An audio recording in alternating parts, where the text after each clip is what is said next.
Okay, hello. We are now live. I'm gonna mute. There you go. Gonna mute my laptop screen. So yeah, here we are. NAB 2026, Blackmagic's live stream panel. Actually, I'm gonna leave that chat there for now. So yeah, hold on. Whoa. Show screen. There we go. Okay, so it's actually going live in a minute. Okay, so I'm gonna quickly, so if you want to call in live, call in there. My number is there, so if you call in live, if you want to discuss what they are announcing, feel free to do so. Follow me on Instagram to follow Behind the Scenes Productions and get to know who I am a little bit more. I feel like I'm rushing this intro because we're about to go live. I don't know why we're rushing the intro, actually. I don't know, there's no point really in rushing the but they're gonna go live in a minute. So there's a few things that I want to... it's not really something that I want from Blackmagic for in NAB, but it's more what I think would be good for other people, because if they release a new camera, I'm not going to get it, just because I've only, I'm going to sit with the Pixel 6K for a while.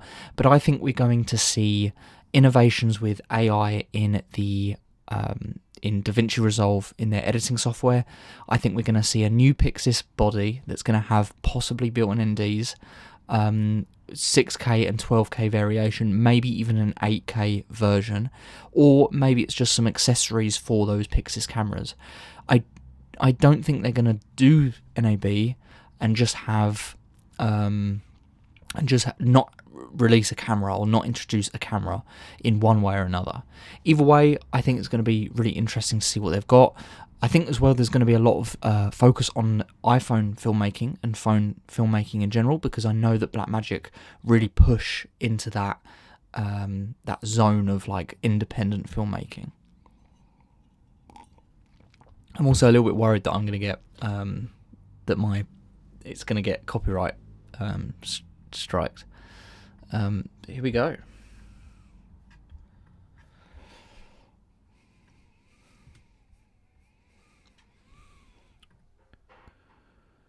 So I want there to be a way to put... so this is all their DaVinci Resolve promo stuff. That's what this is. I'm going to put headphones on so I can hear it, but I am going to turn it down, because I don't really want to play it coming out of the... One, because of copyright strikes, and two, because I just think it would sound terrible through the mic.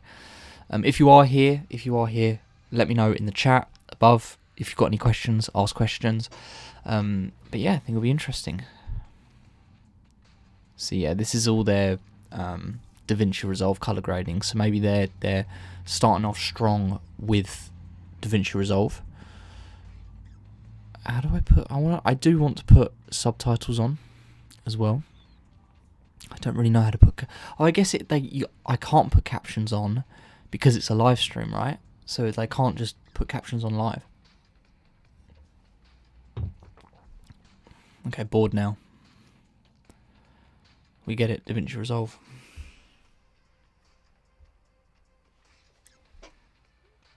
I mean, the thing is, you see this showreel, and Blackmagic have proven with DaVinci Resolve and their editing software that it's no longer... I mean, we already know this, right? But it's no longer just Premiere Pro is like the big editing software that all the big studios use. They have proven with this that no, these huge blockbuster films are being edited and color graded. I'm assuming it's editing and color graded.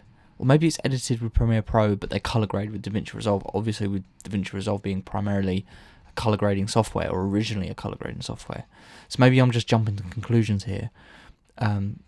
Professional editing. See, They wouldn't show all of that and then put professional editing if it wasn't editing. I feel like that's they couldn't really get away with doing that.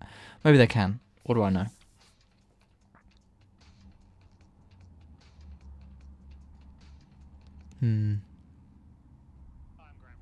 Here we go. Okay, I'm gonna put headphones on now.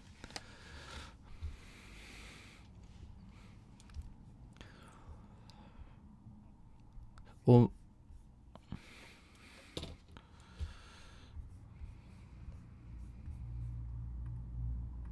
talk about. So let's get started. Can you guys hear that? First, I wanted to talk about live production. Can you guys? Now we've got some great switches. If anyone is we have the watching, Constellation let me know if you can hear that. And a good example is the ATEM 4MA Constellation 4K. It's got a lot of features. Yeah, okay, it's got a lot of keys and DVEs and media players. And it's got a lot of inputs and outputs. But if you look at the back, it's all it's all 12G SDI. So how do we design a native 2110 model?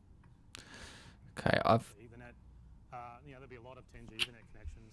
So I don't really think that looks very good. It's too complicated. Okay, I've turned it right down because I can't talk and listen to that at the same time.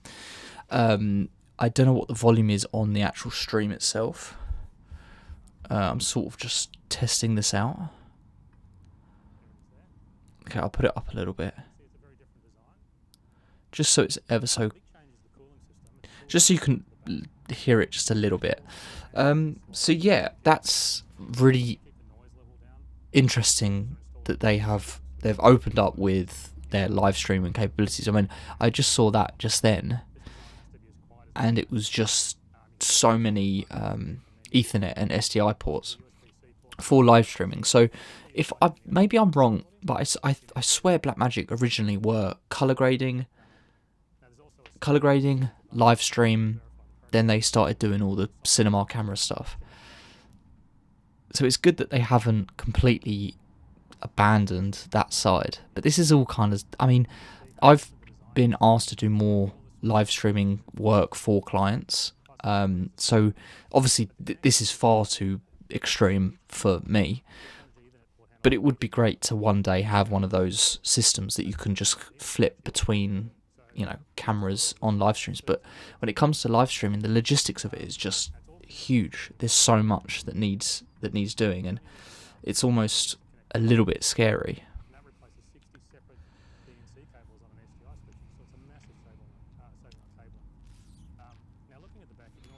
Okay, I'm going to turn it up a little bit now. They're in groups of 2.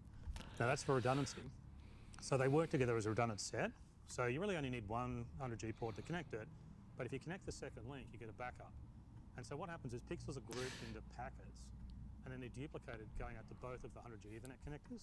And at the other end, whichever packet arrives first... See, all this kind of stuff is completely... goes over my head. I don't know any of that kind of stuff for streaming.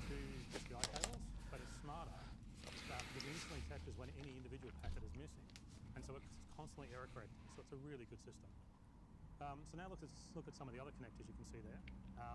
There's 2 separate 10G Ethernet connectors for control. An ATEM hardware panel into that, or you can plug in a computer running the ATEM software control. Now these ports are 10G Ethernet, so they're faster. It helps the media pool load quicker. And we'll also... Let me know, if anyone's watching, let me know if that's too quiet or too loud, because I have no idea. I think I've turned it up just so it's a little bit, you can hear it just a little bit.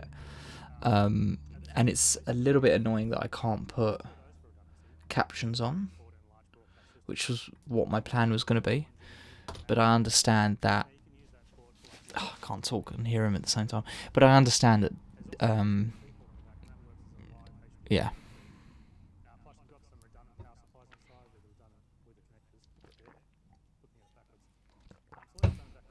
Just going to put...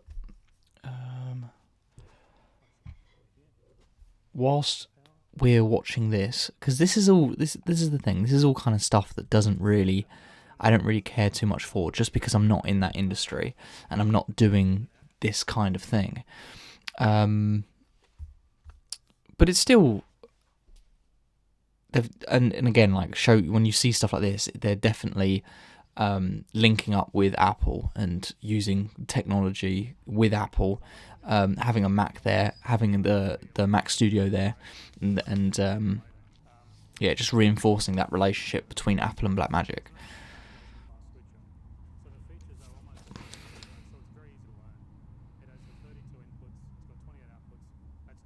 28 outputs, that is crazy. 28 outputs.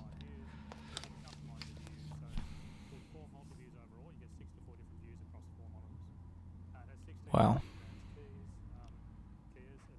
See, the thing is as well, when it comes to streaming and decks like this and streaming in general, like, how do you keep advancing the technology? how do you keep pioneering every single year? Because it's surely once you've got a live streaming deck and the cameras and the monitors, and you can have a mega feed of 8 monitors, surely that's it, right? There's not really much more that you can do with that. That's cool that you can do it on a. And again, it's hard for me to be like, oh yeah, that's really cool. That's like huge innovation, because I don't know this industry. I don't know what flies. I want to. I was gonna put the link in the Instagram chat, but we're live now and I can't bother. 8K, but like, if you get that and you have freelance cameras, for example, camera operators, or you have your own set of cameras that are quite reasonably cheap. I mean, you can pick up 4 Blackmagic Pocket 6K Pros, or maybe the Pocket 4K, or maybe not the 6K Pros because you don't need the built-in ND filters and things like that. But you can get like 4 of those for like really cheap. Get something like this for like $8,000, and you can have like a live streaming business and a live streaming company that would pay good money. Every time I quote, or every time I get asked to do live streaming, and I work with as a camera op for other live streaming companies that focus primarily on sports and that, they always tell me about, like, they do very well for themselves in terms of money, because it's such a not odd, I don't want to say niche because that's not the word, but it's a very specific, that's the word I'm looking for, it's a very specific kind of work, or a very specific business, and there's always events going on. And I think with the, not to sound like a broken record, but with the whole innovation with AI, live streaming is very safe, because it's obviously a live event, so that's, yeah, this is really, I mean, look at the size of that thing, that's massive, that's huge. I'm assuming, I haven't been listening because I can't talk and listen at the same time, it's too much, but I'm assuming that it's what often Blackmagic do, and what often every business does, is have an affordable version and then a pro version, and this is more of that one is just massive, and it's obviously going to be a pro version. I'm assuming it does the same thing. $13,000. See, now we're entering that that more professional level. Again, live streaming, I don't know, I'm sort of chatting out my arse here. Okay, so now let's really talk more about these 100G Ethernet ports. Now what's exciting is we can use these ports to add a converter. So let's start with SDI. They're talking about converters and SDIs and things like that. Again, it's pretty cool, I guess. Yeah, 12G SDI. Whilst we're on the topic of SDIs, jumping from HDMI to SDI has been really interesting. One, it's a lot more professional. The feed is more professional, and I love the fact that the SDI locking pins, lock into the camera and lock into your device. It does make a difference. I know it seems really small, but it does make a difference. I just feel like HDMI is so loose and so easy, and just I don't know something about it. But also I think HDMI is, especially with cameras, is dying out because of USB-Cs. I think USB-C's feed are really, really cool. And I think that whatever port you have in regards to a monitor display, SDI, USB-C, HDMI, you should have a locking pin that locks it, because there's nothing worse than having a wobbly cable that will over time loosen your port in your camera or any other devices. So that's why I really like SDI, being able to just connect that SDI and swivel it and make sure that it locks in. I mean, that is crazy. That is nuts. Again, I won't plug in the 100G Ethernet yet. It takes too long if I spend time connecting everything. The one way you can connect is directly to the AV switcher. So that other one is an SDI.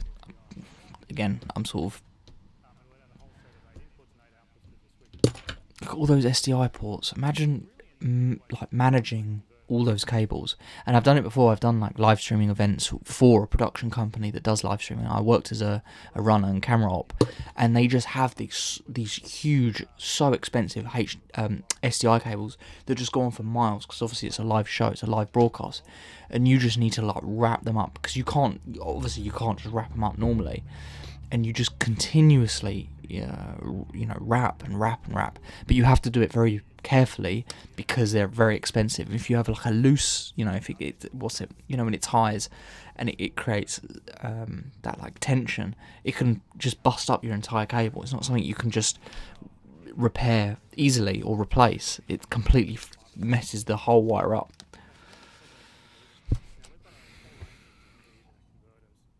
Even the Blackmagic Studio Camera Pro, which is the one behind me, models have 10G Ethernet. It's a great way to do sensitive things with very low cost. Right.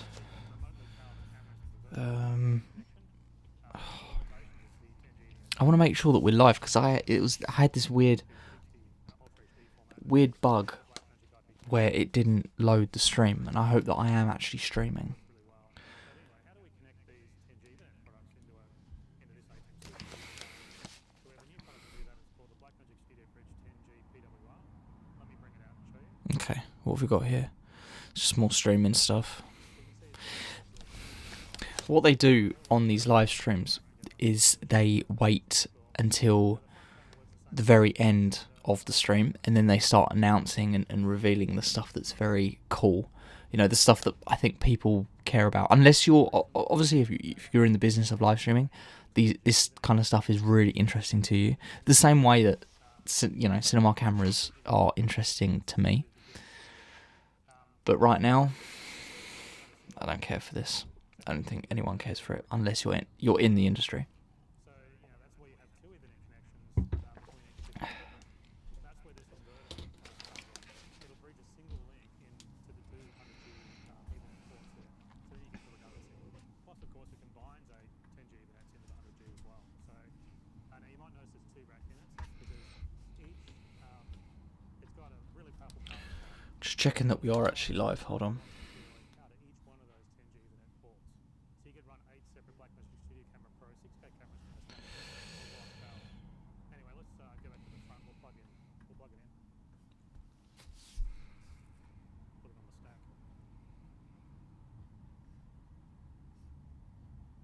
Yeah, we are live. Okay, good. Right.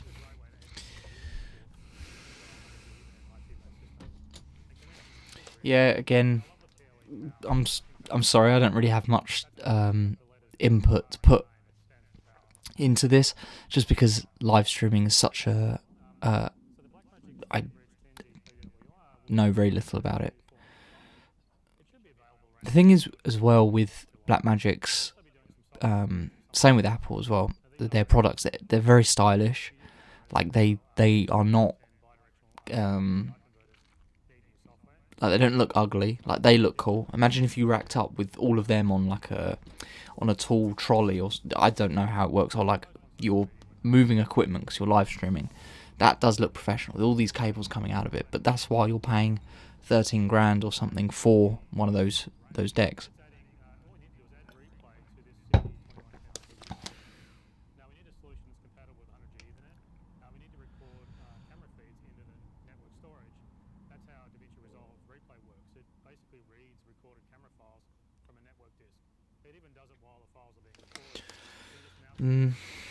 I wish I could put captions on so that I don't have to keep putting headphones on. And I could do it out loud from the laptop, but I feel like that would be that wouldn't be great, right?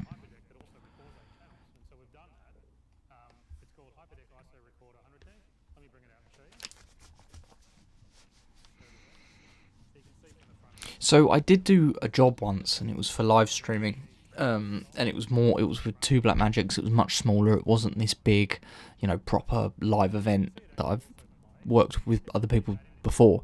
It was very, very small. And the person had one of these streaming decks, not quite like this, but it was very small, and I think they're like £250. And then you were cutting as we were live. Obviously, camera 1, camera 2, camera 3. And what it was doing was recording and creating an edit file of each cut. So then by the end of it, all they had to do was just send the edit whilst recording the raw, and just send the edit file to the editor, or just deliver a full MP4 video file where it had it all edited, done, live as the live show went on. But then you also had the ability to edit the live stream itself with all the raw clips. It wasn't as if that was the one edit that you could do and it was finalized if you had made a mistake during the live. What I'm expecting to see from the end of this broadcast, or this live stream that they're doing, what I am expecting from the cinema camera line possibly is a Pixis 6K and 12K. Maybe they're going to throw an 8K model in there, or maybe that's a little bit later, but it's almost like, why would they do that when the 12K can offer 8K without a sensor crop? So it's almost like, why would they do that? I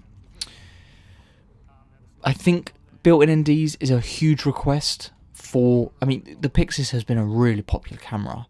Not as popular, I don't think, as their pocket range, because their pocket range is more accessible to that lower range pro-consumer market. But the Pixis is just slightly above that, and it's almost like, well, why would you pick a Pixis and not pick a Sony FX3? Why would you pick a Pixis and not one of the Nikon's new red cameras? So it's got more of a high competition, I'd say. But the thing is, if they add built-in NDs to the Pixis line, and they maybe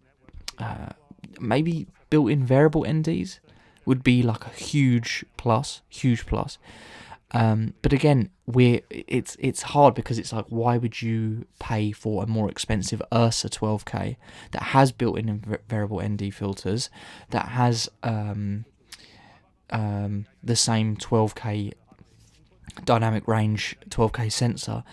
It's almost like the higher they push the Pixis camera, the lower value of the Ursa camera, because it's like, yeah, again, why would you pay nearly double or however much it is for an Ursa? Yeah, it's bigger and it looks more professional, but what I know, there's like other factors, like more SDI outputs, more SDI inputs, more ways to mount it, because it's obviously bigger. Could put like wireless feeds on it a little bit easier.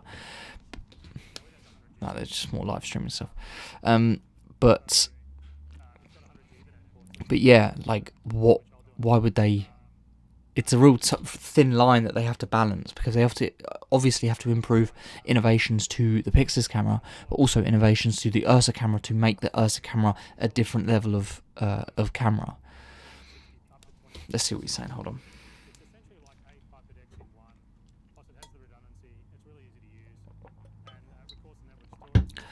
Maybe I don't remember this from previous years, but I feel like there's a huge focus on live streaming. I don't remember them putting so much time. Look at all of those decks that they've got on the desk right now. I don't remember it being that big, or maybe it's because I wasn't concentrating on the streaming stuff. But I feel like, yeah, they're putting more love and attention into their streaming for this NAB than they have done in the past.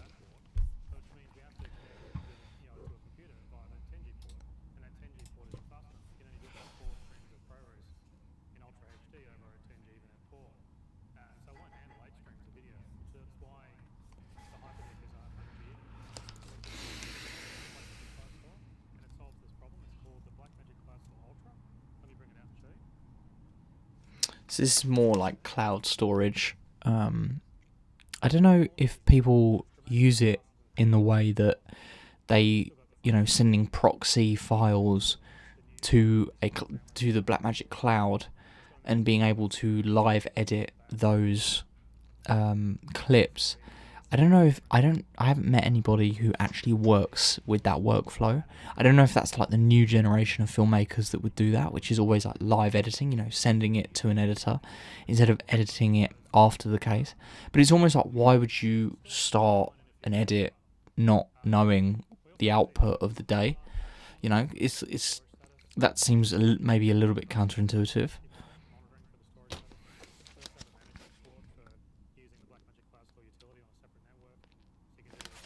How long has this been going? So normally their streams are about...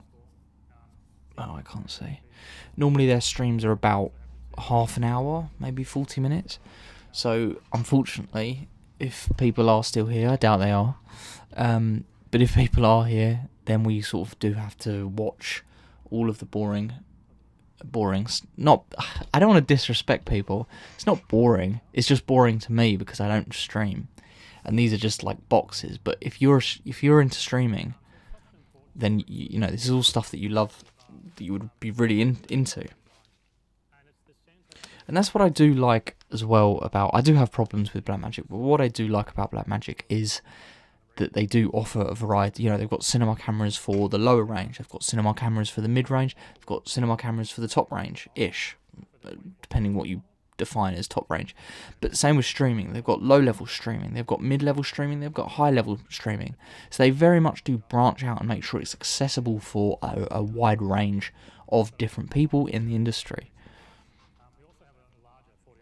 Even for live stream, you know, you've got live streaming even with the little deck for iPhone, for the iPhone streaming and for the iPhone content work.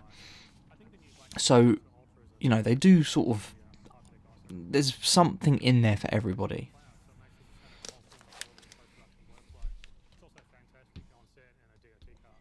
So I think it'll be a really good product. There's only one problem though with this new Blackmagic Cluster Ultra, and that you have to copy the media out of it, which can be a problem in some situations. You know, sometimes you need to be able to walk away with the media immediately. You need to be able to walk away with the storage, and you won't really have time to hang around after the job's completed for file copying. So we have a solution for that. It's an upgraded model of the Blackmagic Media Dock. It's actually a massive upgrade. It's called the Blackmagic Media Dock Ultra. Let me bring it out and show you. Yeah. So this is their huge for data storage and for uploading media to cloud and being able to unclip that and taking media away, if I believe that's what he said.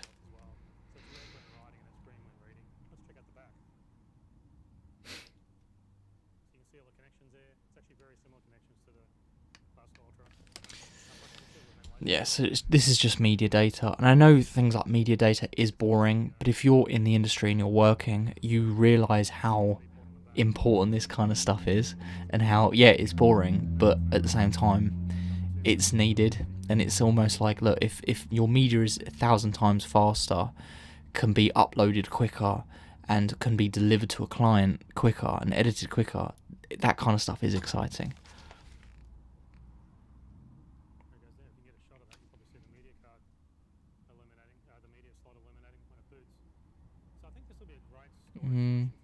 Ooh. It'll be great for broadcast trucks. You know, after a job, basically power on the truck and pull the media module out, and just unplug the storage. So the Blackmagic Media Dock Ultra is priced at $2,995. It's designed for film and television. Again, when companies do that, when they make it, what was it, $2,995? It's like £5 difference. I know why, but I just see that and I'm like, what's the point? Just round up to $3,000. Why would you deduct £3? If it was $2,999, that would make sense. Like, that's fine. But why the $5? That's such a weird pricing. All right, come on. I want to go. What's next? What's next? I'm done with live streaming. Come on. Now we do already have an Ethernet switch product. It's called the Blackmagic Ethernet Switch 360p. Now while it's an Ethernet switch, Boring. it's really designed for so it's got a router front panel, so you don't have to do like complex multicast settings on the interface. Basically, panel like a Boring. router. You know, it's an Ethernet switch that basically looks like a video router. But that switch only has 200G Ethernet. Anybody out there? Anybody watching?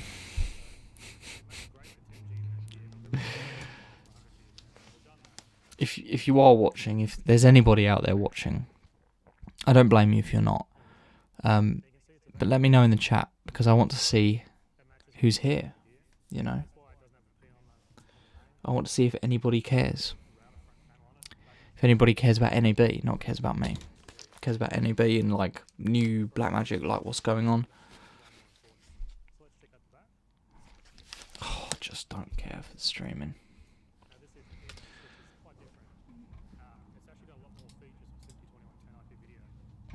Oh crap.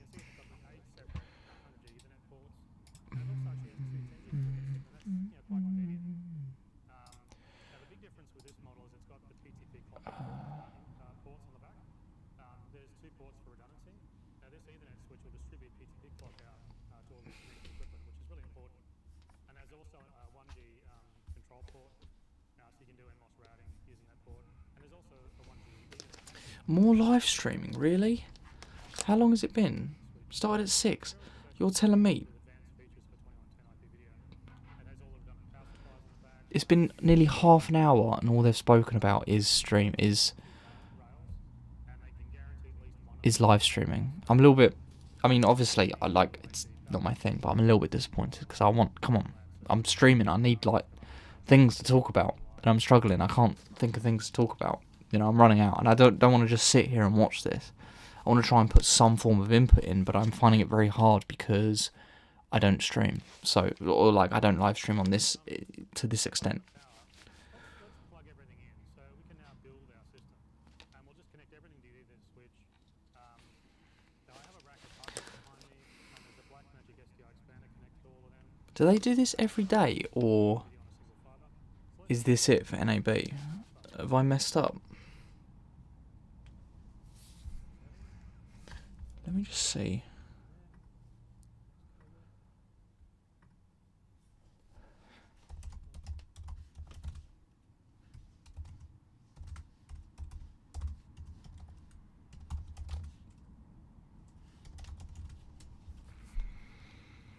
This is boring.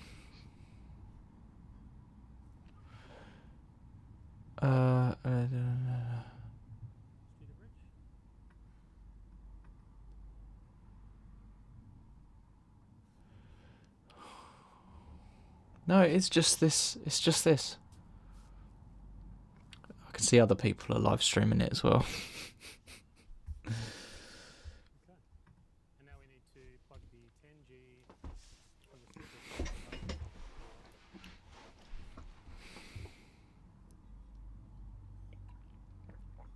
Alrighty. Okay, so now I have a rack of hardware connected. The A10 connected. I have the 10G connected. Now we don't have anything connected to that yet, but I'll get there in a moment. But I have a Blackmagic Studio Camera Pro behind me, so it's got a 10G Ethernet-based SMT2110 connection, so I can plug that into this Studio Bridge now. So I forgot that I was live for a second. I was just sort of watching it.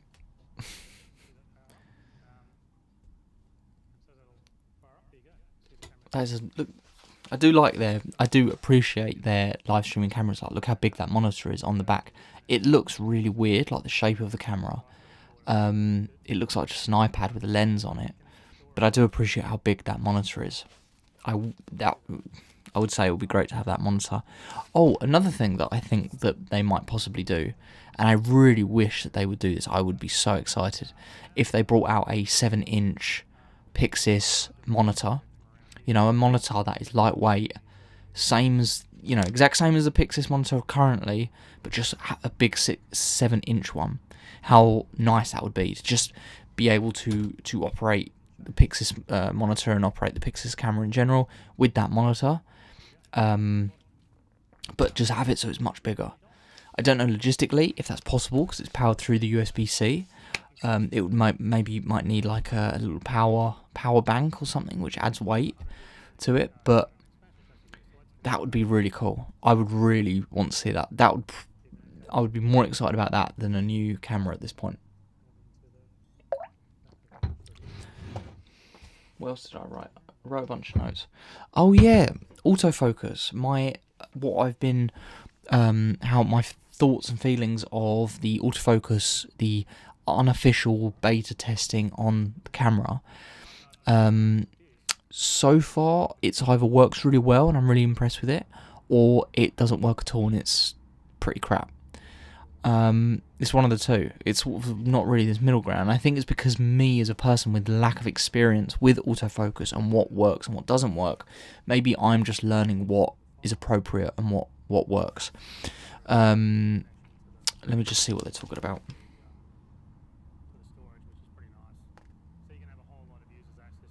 Yeah, if you've got like crazy amount of cameras for a live event, that media storage, that data, it will just get it, without having to worry about and send it to the Blackmagic cloud.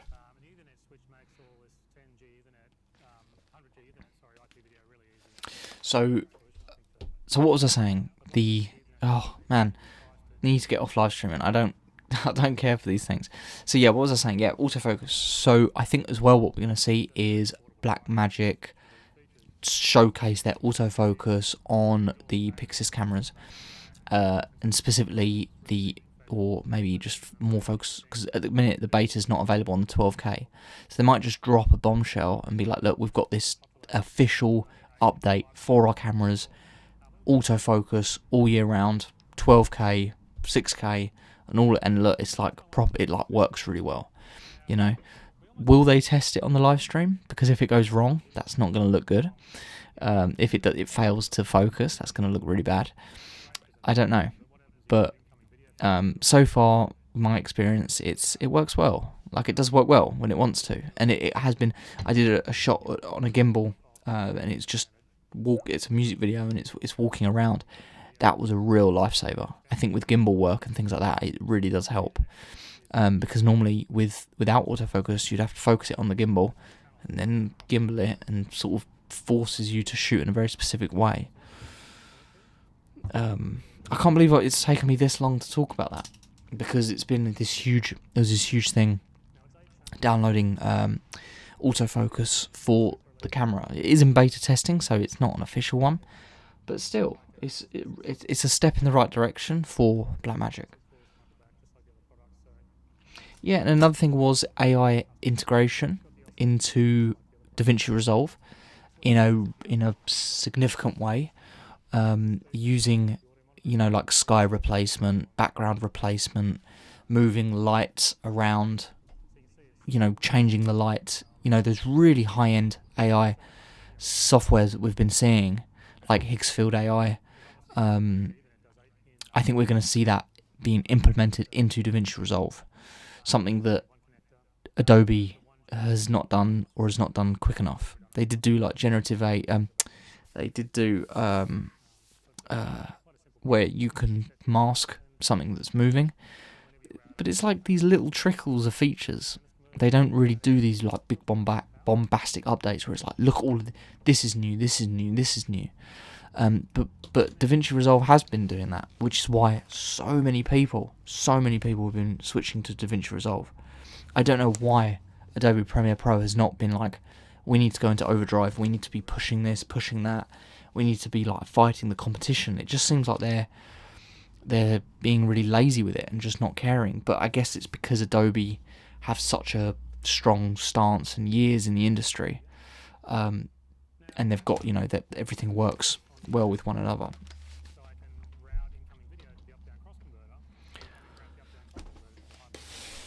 This is going on now. I know that they're not here to necessarily entertain me and to entertain you. They're here to educate, to showcase what they've got. But this is long. This is like 36 minutes of just live stream stuff. Sorry, guys.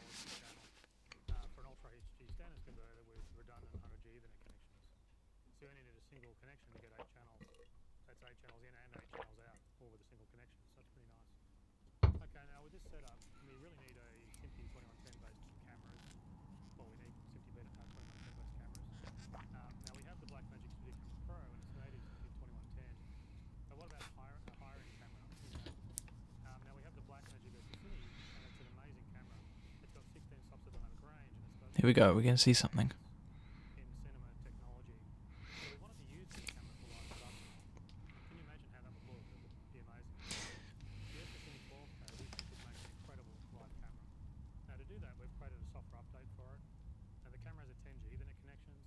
Okay.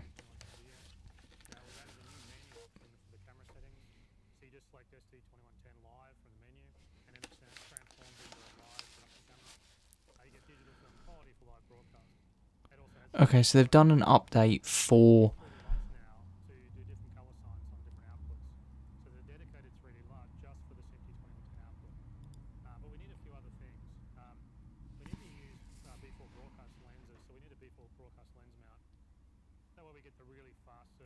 oh.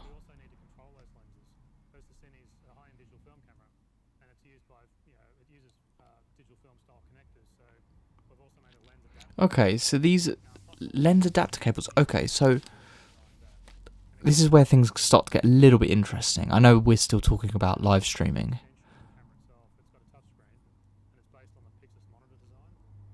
Ah, okay, okay. This is interesting. I like this kind of stuff. This is now talking my language a little bit. So they're getting live. Whoa. Okay. Wow. So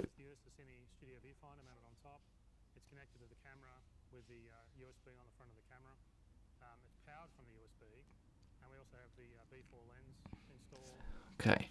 So they have what they've done is get the Ursa Cine 12K, and they want to implement that into live streaming. Okay, so essentially a high-end cinema camera that you use for like music videos, film, TV, and they are implementing that into their live stream, like the live streaming workflow.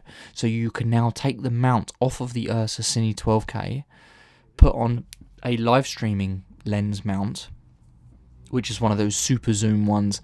You can see the little dial on the front, and then you can have adapters to connect the lens data to the camera. So essentially, and then also they've got the look. Okay, so that USB-C cable is plugged into that monitor, and that looks like a huge 7-inch monitor, right? I'm not being silly there. That can power it, and that can set the camera. So why can't they do a Pixis 7-inch monitor, Pixis monitor 7-inch? And look, it's powering all those buttons and everything like that. So that I'm telling you, they're going to announce a 7-inch Pixis 6K, or Pixis in general, 7-inch monitor. That's what they're going to do. Look at I'd love that. I'd love that they're going to do it, and I'm getting quite excited about it. But yeah, then what they've done is made this monitor specifically for live streaming. You know, you got the hood, you got the dials.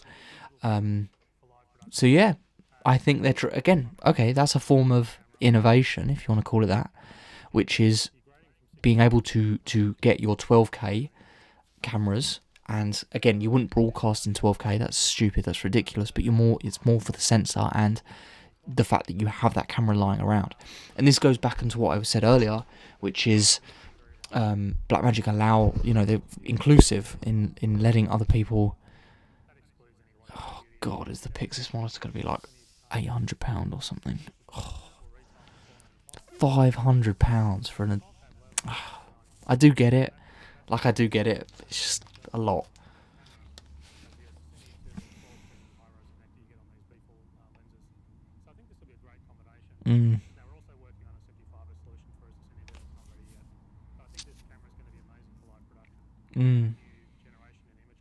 That is cool. That is cool. I like that. See, okay.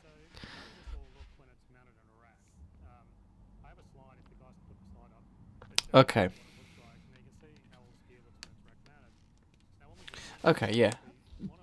I get it. That kind of stuff excites me.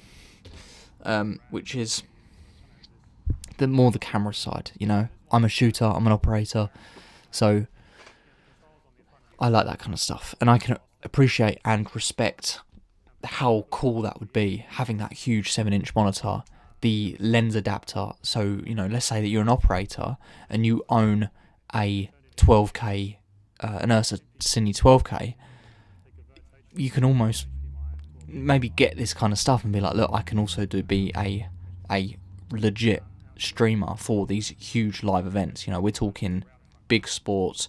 We're not talking like small little shoots here. Yeah, very cool. Move on now.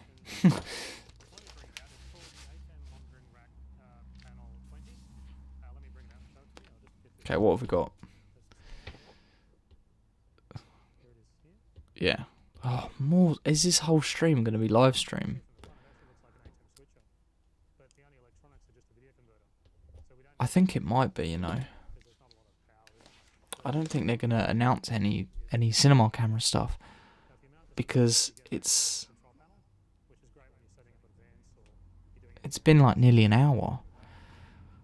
It doesn't matter. I don't mind sitting here and I'm going to be watching it anyway, on and off.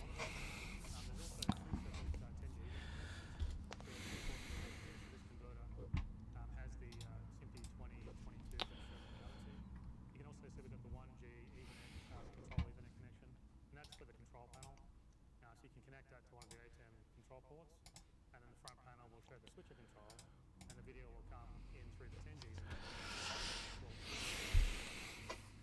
But that video will also come up on the other video. Hopefully this video doesn't get copyright Running, it actually looks very stricken. There's also a talk connector on the front panel, that's embedded in the channels 15 and 16 of the audio, video, sorry. And then there's also a black video output on the 10G with the talk back audio on it. Now you also get the redundant power supplies. So let's go back to the front and we'll connect it up. So what we'll do is we'll plug it in. Okay,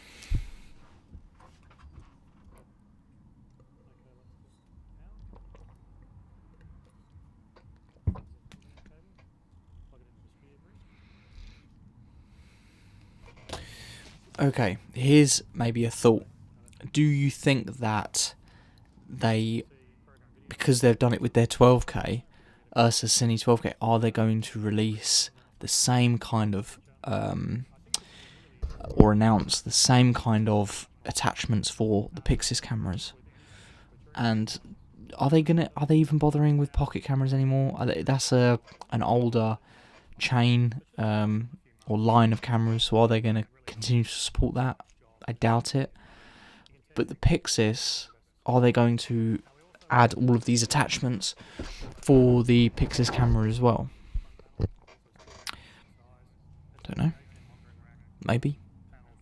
If they release a 7-inch monitor for the Pixis camera and it's exclusively for live streaming, so it looks like that and it acts like that, I'm going to be really annoyed because that's not fair. But I don't think they will do that. But the converter inside is actually the same as the 20-button model. It's exactly the same converter internally. So let me show you the back. So you can see it's put up like this. It's the exact same connected as the other model. It's the same electronics. So you get the 12 GSDI and the HDMI monitoring outs. You get the redundant. Let's see what he's saying. AC power. So let's plug it in. It's nicer with a large MCD. Put it over on this side. So I'll bring out my power.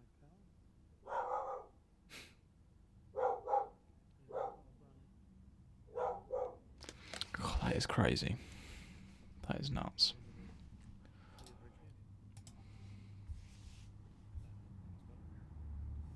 Okay, so that'll come up in a moment. So it really adds a lot of excitement to a rack. Now I have a slide showing the rack with all these panels in it. You can see, it's a lot more exciting. So I think this will be a very useful control panel both as well. So this A10 monitoring rack panel thought it was priced at $1,500. Like all the products, but I think this is a really nice converter and control panel combination. It really spices up the rack. Okay, so now let's talk about future workflows. So I wanted to show you two different types of workflows we've been working on. Now this future work isn't quite ready yet, but it helps you understand kind of where we're heading with everything and what we're doing. Now we have all this energy Ethernet equipment, and it allows 8 channels of Ultra HD and HD, but what else can it do? There's a lot more we can do with energy Ethernet. It's not just a one-way cable. What we've really done is build a foundation, something we can build on top of. So the first of these workflows I want to talk about is high frame rates. Now we can do 8 channels of Ultra HD with energy Ethernet, but we can actually do higher frame rates. We could do one channel of Ultra HD at 8 times the frame rate. So that'd be a single channel at 480 frames a second. Or we could do 2 channels at 240 frames a second. Here with IP video, we're really talking about bandwidth, and it makes a lot of things possible. So I think it'd be better to demo kind of what this looks like. So a little while ago, we did some tests with high frame rates. We changed the goal cameras at the local ice hockey finals, and so this job is actually running at Ultra HD at 50p. So all the gear is running at 50 frames a second, but the goal cameras are running at 200 frames a second. And then DaVinci Resolve was used to do the replay. So what I want to show is a quick video of what that actually looks like. So if we can play that here. Okay, so you can see this here. So now this is the normal programming for the view, and you can see that the goal here, so they're doing their thing. And it's a bit of a mess. You can't really quite see what's going on. But then what we'll do is we'll cut to the goal camera, and this is what 200 frames a second looks like. So if you really look at the right-hand side of the frame, you can see them all fumbling around here, and there's a lot going on. This is actually Ursa Cine doing this. So we've got the, it's been hard to see, but if you look at the extreme right, just now you can see the puck just slide along. See, it goes into the goal just there. So it's really quite amazing to see. Well, so it's good to see that maybe they want to improve their frame rates, because they're talking about these high frame rates, and obviously if it's a sports camera, sports live stream camera, it needs to be filming in those high frame rates for those replays. Why are they showing a fight? But yeah, those are super high frame rates. But it's cool that this is shot on essentially a cinema camera. I don't know if that's normal. I don't think it is normal. But it's good that they are making, not this camera is a cinema camera. It should only be used for music videos and things like that. This camera over here is only for live streaming events. They're now combining the two, or especially within their product and their ecosystem. It's combining their two different worlds into one. At the same time, it's almost like you're either one or the other. Like, why would someone drop 500 quid on an adapter, more money, that nearly, was it $1,500 on the monitor, the top monitor? Then you've got to get those swivel things where, you hold it and you can zoom in and focus and all of that.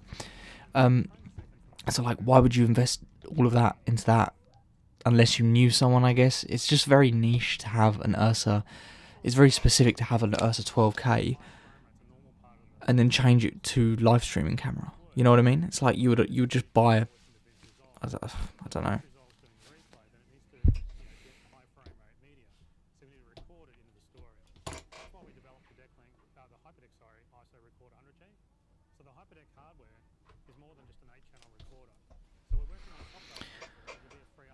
How long is this stream going to be? I'm really worried that I've got it wrong.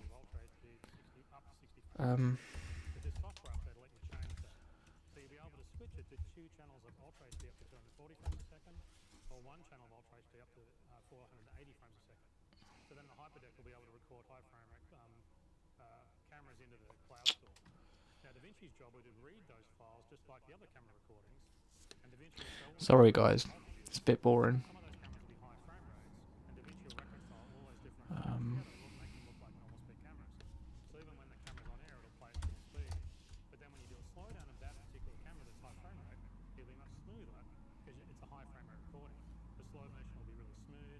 Oh,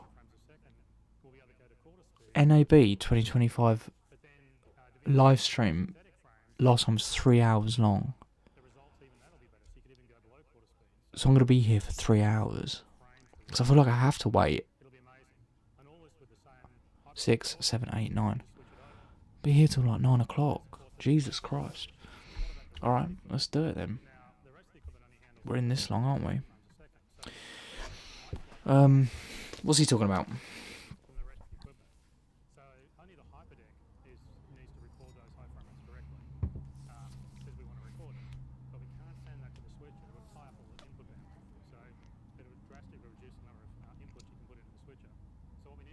Okay.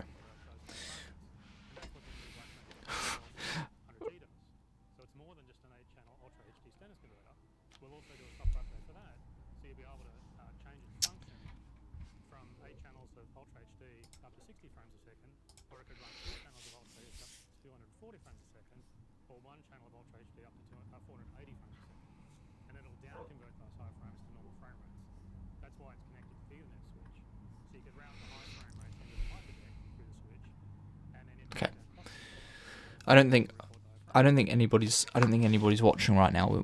We're going to be on this now for the next, 2 hours. Yeah, 2 hours. So I'm going to quickly get dinner. I'll be 2 seconds. I don't think anybody's watching, but fuck it. I'm just going to go get dinner. Yeah, I'm going to be quick. I should really put a message on the screen saying I'll be back.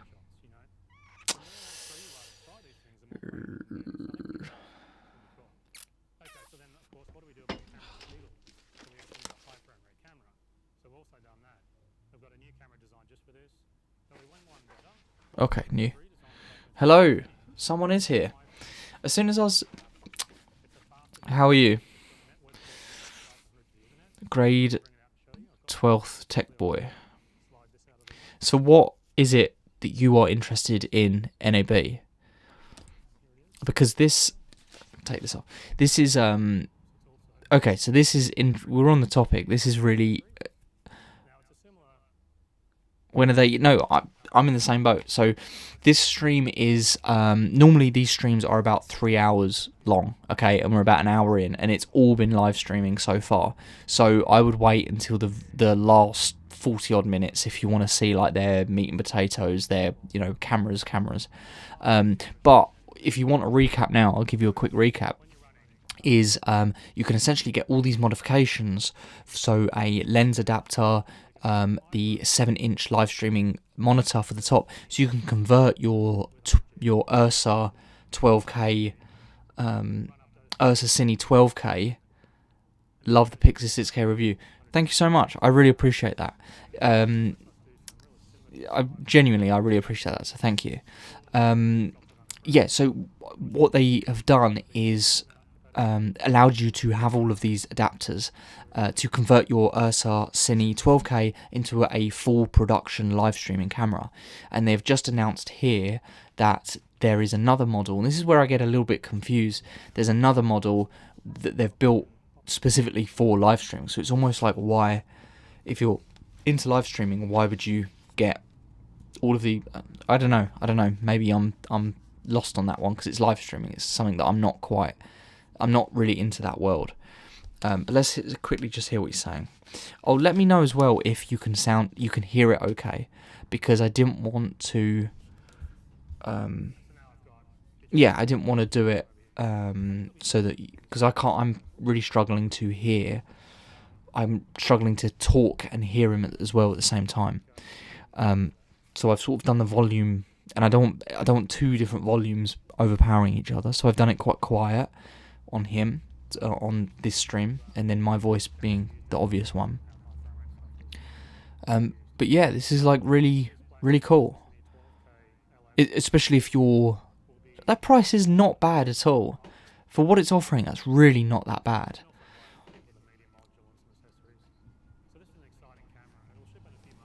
Yeah, very cool. Let's see. Hold on. So I think this one is more specifically tuned for high frame rates. I can hear you very well. Audio is perfect. Thank you. And I'm assuming the audio is perfect for the live stream that he's talking about, because I do want you, the viewer, to just maybe faintly hear what he's saying. It was just hard for me to talk over him at the same time. So we can connect the single 100G port into a redundant 502022-7 system. So I've done that, and it's called the Blackmagic Studio Bridge 100G. Yeah, so all of this is going to work in tune with each other. These two cameras, and obviously one is more specific for higher frame rates, I think, for live streaming, and then the other one is a 12K Cine Ursa that's been adapted, that you can adapt to live stream. Okay, I'm gonna very quickly. Okay, I'm gonna very quickly go get. I think you should have your dinner. Yeah, I will be back in like 2 seconds. Hold on, sorry, mate.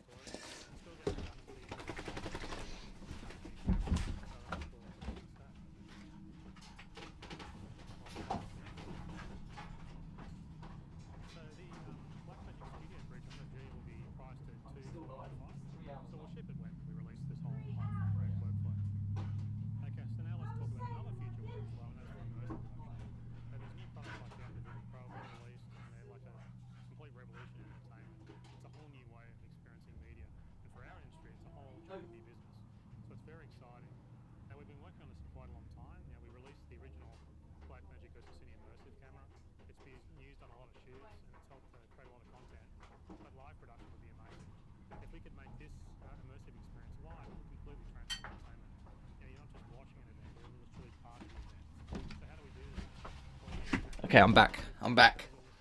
Is anybody still there? Don't know. Right, what's happened? What have I missed?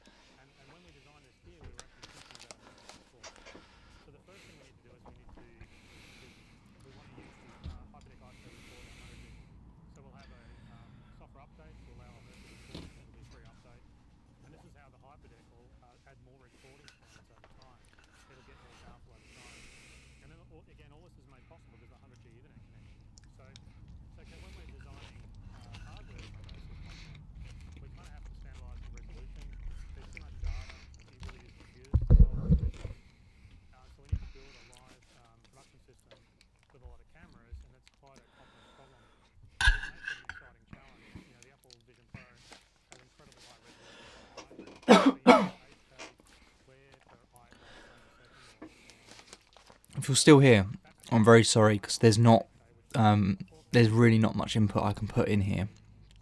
So I do apologise, just because live streaming is not my thing.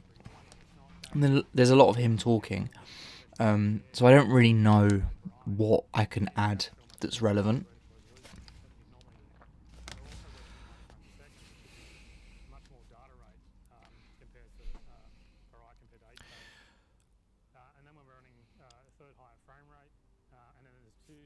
Okay. Yeah, so I get that he's quite quiet. Let me know if you want me to turn him up, because I can turn his volume up.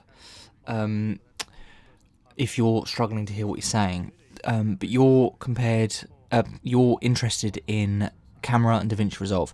So I don't know if you were here at the beginning of the stream, but my predictions for camera is that they're going to maybe implement the Pixis 6K and 12K into more of a live streaming camera, possibly, like maybe some like additional attachments for those cameras to allow you to live stream more efficiently. I think that's just going to be a side thing.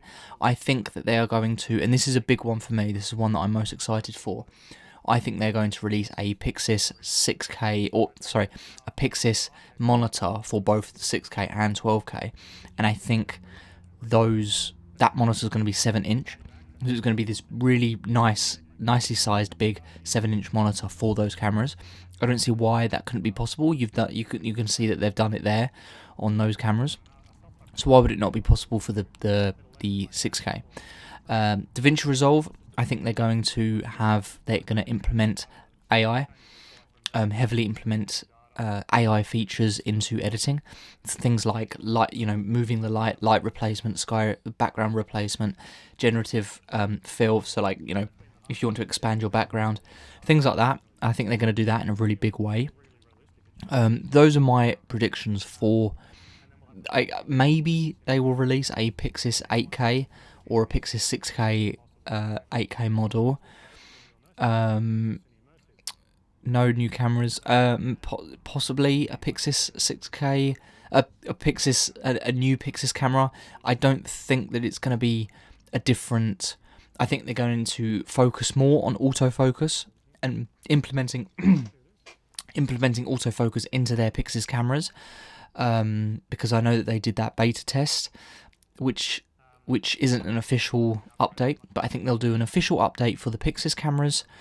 Oh, hold on. Sorry, they're talking. Okay, so it looks like this might possibly be a new live streaming camera, or again they're just focusing on a VR camera, or it's implementing live streaming for a VR camera.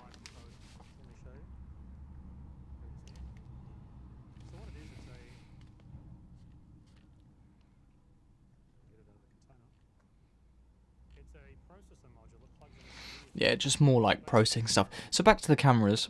What kind of camera do you shoot on? What are you Are you a Pixis camera user? Are you an Ursa Cine user? Are you even a camera user? Do you operate? Do you work? Or are you just interested in cool cameras? Let me know. But yeah, I think because I shoot on a Pixis, I think when it comes to the Pixis, I think what we can expect is a focus on autofocus and a focus on built-in ND filters, possibly variable in ND filters. I think that's a big request for a lot of people. I think those are the two things. In terms of like a big step up, a big difference between the Pocket and the Pixis, I don't think we're going to see. I think it's too soon. But at the same time, I don't know. I got no, I don't.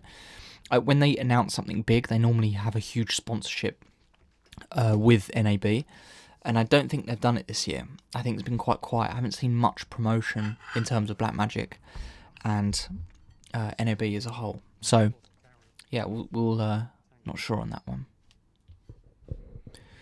Sorry, out of context. Where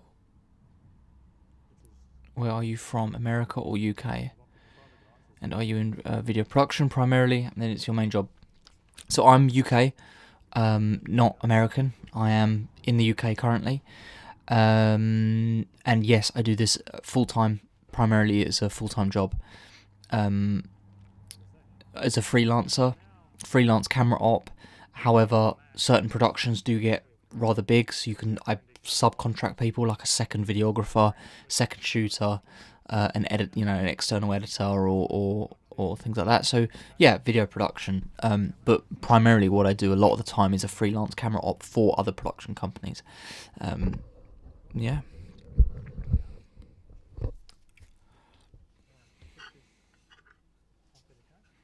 I don't want to eat, so it's not like a fucking mukbang.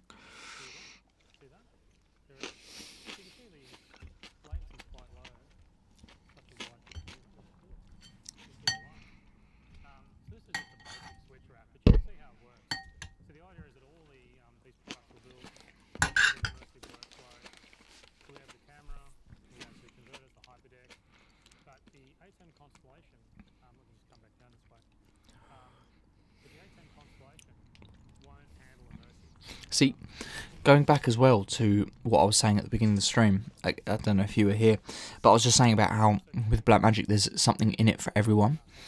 You've got like VR headsets, live streaming, you've got editing,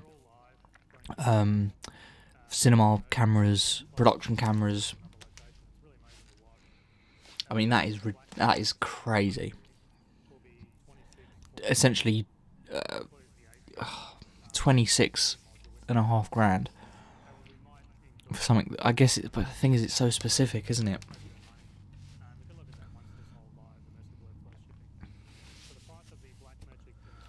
Nah, boring. Or at least it's boring to me. I guess the live streaming stuff, the VR immersion camera, that's quite cool. But they announced that ages ago.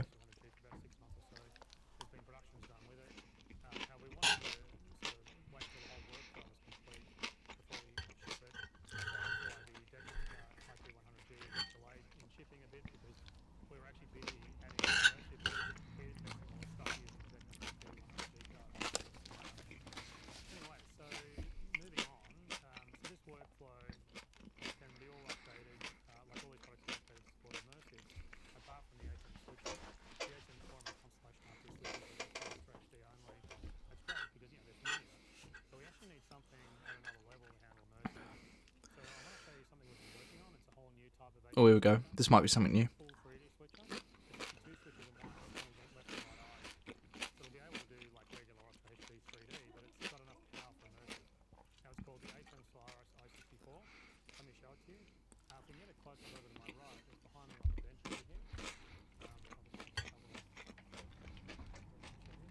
Mate, go for it. Go do your job. Do what you need to do. Thank you for joining. If you're still here, thank you for joining. I really appreciate it. And let me know what you think of it once it's done its thing.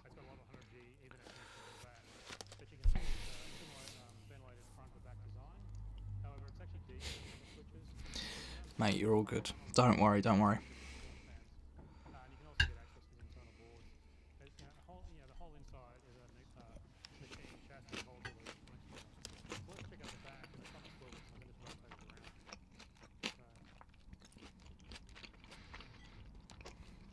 If you are still here, I do feel bad. I feel bad because there's not.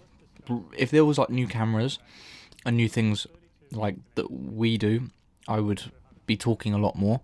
But right now, this is all stuff that is so beyond me. Like, I have no idea what. I mean, I have a vague idea, but yeah, I can't really put too much input in. So, if you are still here, sorry.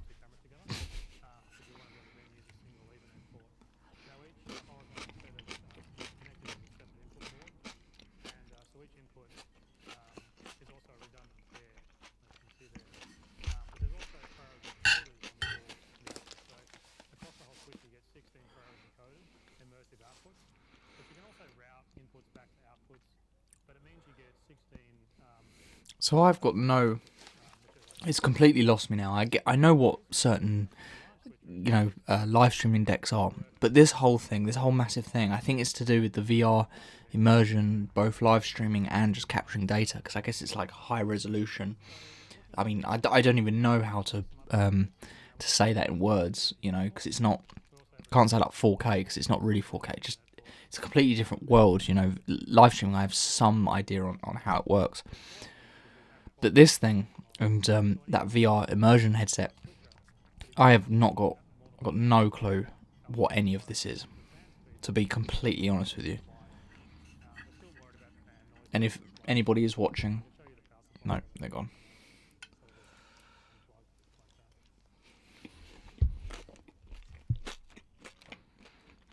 Like I was saying, you need one power supply running the whole switcher. Now this switcher will also work in regular 2D and Ultra HD. We think it'll be about 200 inputs, maybe more, when it's running Ultra HD. So you'll be able to do regular work as well as immersive work. Now we have TVs on the inputs, and so the idea is we think you'll be able to bring in 2D source into sort of 3D space. So there's a lot more work on that. So while the switcher is not finished, we kind of wanted to show you, and then you can understand kind of what we're getting at and really how serious we are about this live immersive workflow. So it should be very exciting. Now, I'll switch that around. So I think this HM Solaris i64 we priced about $110,000, which isn't cheap. Holy shit. Working on half and quarter size models that will be much cheaper. Like the half size model, which will be called the HM Solaris i32, will be $50,000. However, the prices are a bit volatile. That is so expensive. Even he knows that it's too expensive. He just said that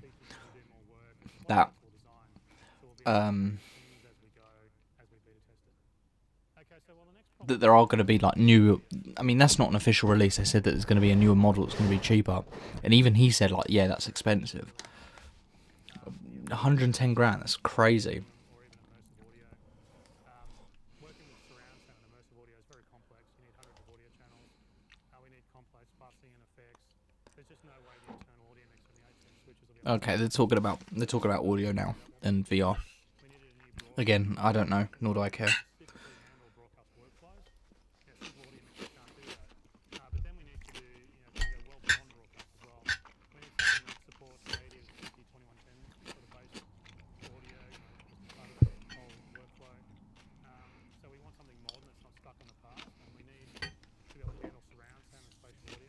So we've done that for Fairlight Live. It's unbelievably powerful. And when you look at the features, Fairlight Live is probably the world's most powerful audio mixer. Now, unlike traditional audio mixers, Fairlight Live is software-based. Okay, so now they're doing audio mixing, which is interesting. Has Blackmagic done an audio mixing thing before? I don't know.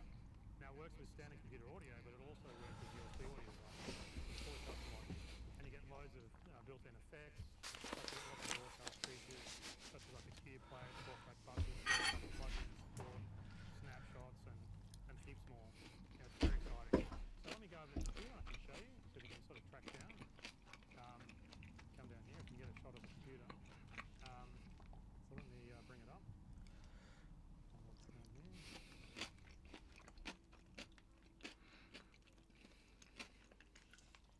There you go, there it is, running. Now, I won't demo this myself because it'll be too slow. So we have a video that shows the features in Fairlight Live, and it's been prepared by Mary in our back office.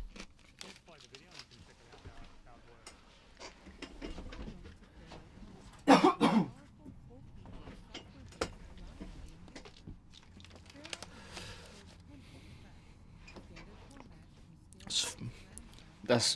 That's far too long.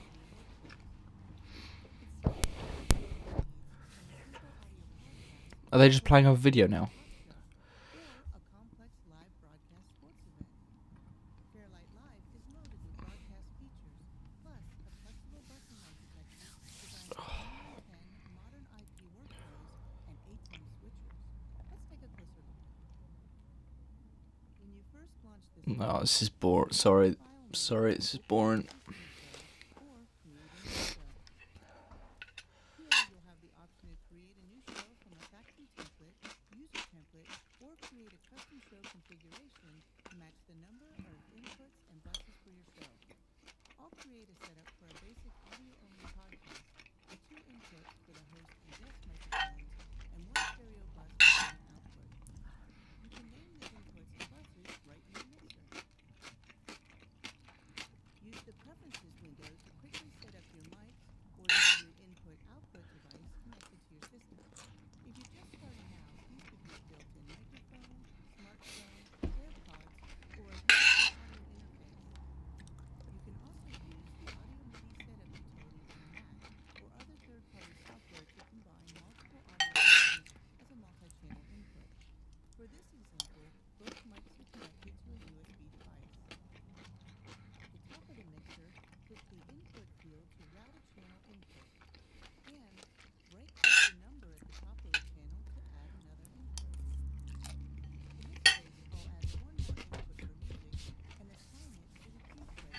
This is so boring. You can name VCAs in the Tracks Index.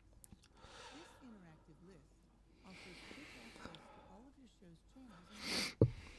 Here you can name, rearrange, and modify channels. If you're working with large numbers of inputs or buses, the Tracks Index also offers permissions and monitoring visibility controls to hide or show channels or buses without affecting your sound.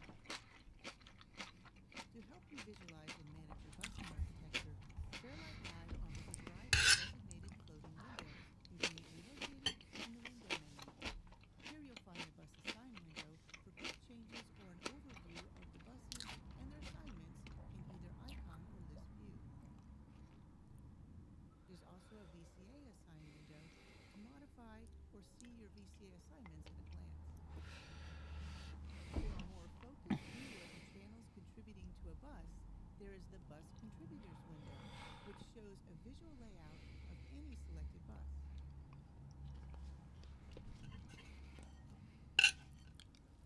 Fairlight Live has a complete set of integrated broadcast features for live production. To communicate with your talent and crew, you'll find 4 talkback groups that can be quickly set up in the master controls area and mixer. Use the talkback mic settings dialog to adjust input, bypass filter, compression, and others. Manage talkback groups using queue conference mode and route mix minus buses to deliver clean feeds to remote guests in the input settings dialog. Additionally, each channel offers input delay. This is really boring. If anyone is watching this, sorry. Signals for timing accuracy. There's not much I can add. Fairlight Live is designed for speed enhancement and contrast and provides full IP broadcast protection. This includes seamless connection between multiple networks, allowing engineers to extract specific audio signals from any source. Plus, features beatbox synchronization, sample level delay compensation, and more. Designed to integrate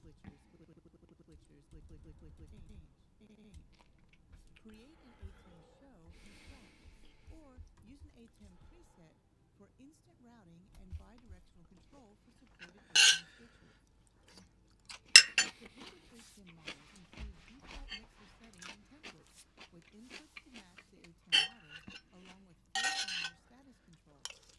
Here you can see the inputs and outputs on ATEM Mini Extreme ISO G2, and these are the matching inputs in the Fairlight Live mixer, already patched and ready to go.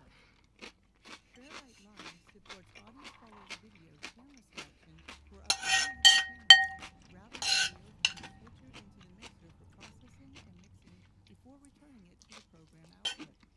You can manage talkback and solo monitoring with bidirectional microphone gain control, ensuring consistent levels between systems.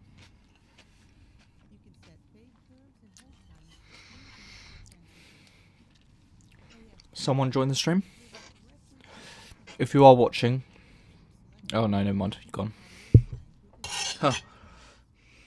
When it comes to quality and central processing, Fairlight Live includes a full set of built-in effects. Each input or bus features a 6-band EQ, If you have just joined the stream, processing and I camera do apologise. At this point in time, tone and dynamic. NAB, this is the really or Blackmagic NAB.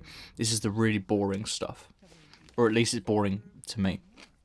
Third-party audio unit and VST plugins are also supported. So if you have just joined the stream, The chain effects plugin I'm not gonna lie to you. There's not much for me input wise, because this is all stuff that's really there's even a new beyond what I know.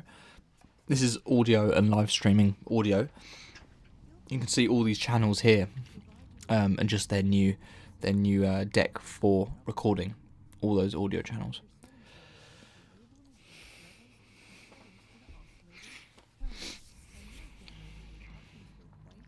I did. If you are still here, I did. We did have a conversation about new cameras, autofocus, and then new live streaming cameras. So if you are interested in that, you can go back and take a look at that. Yeah.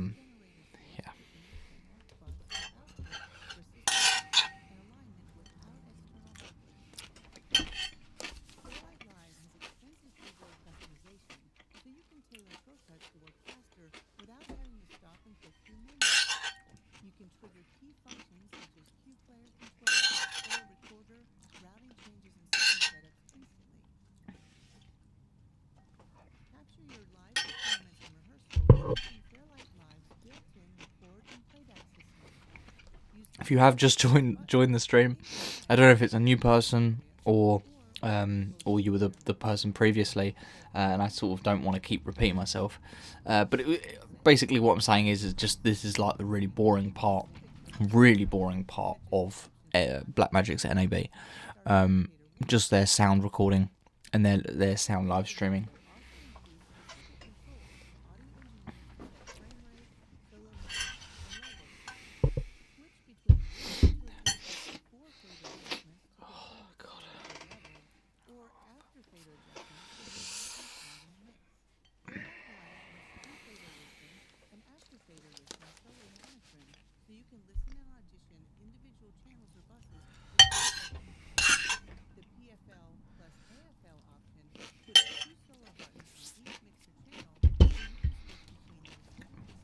We have a few more people that have joined the stream. Welcome. And they're gone.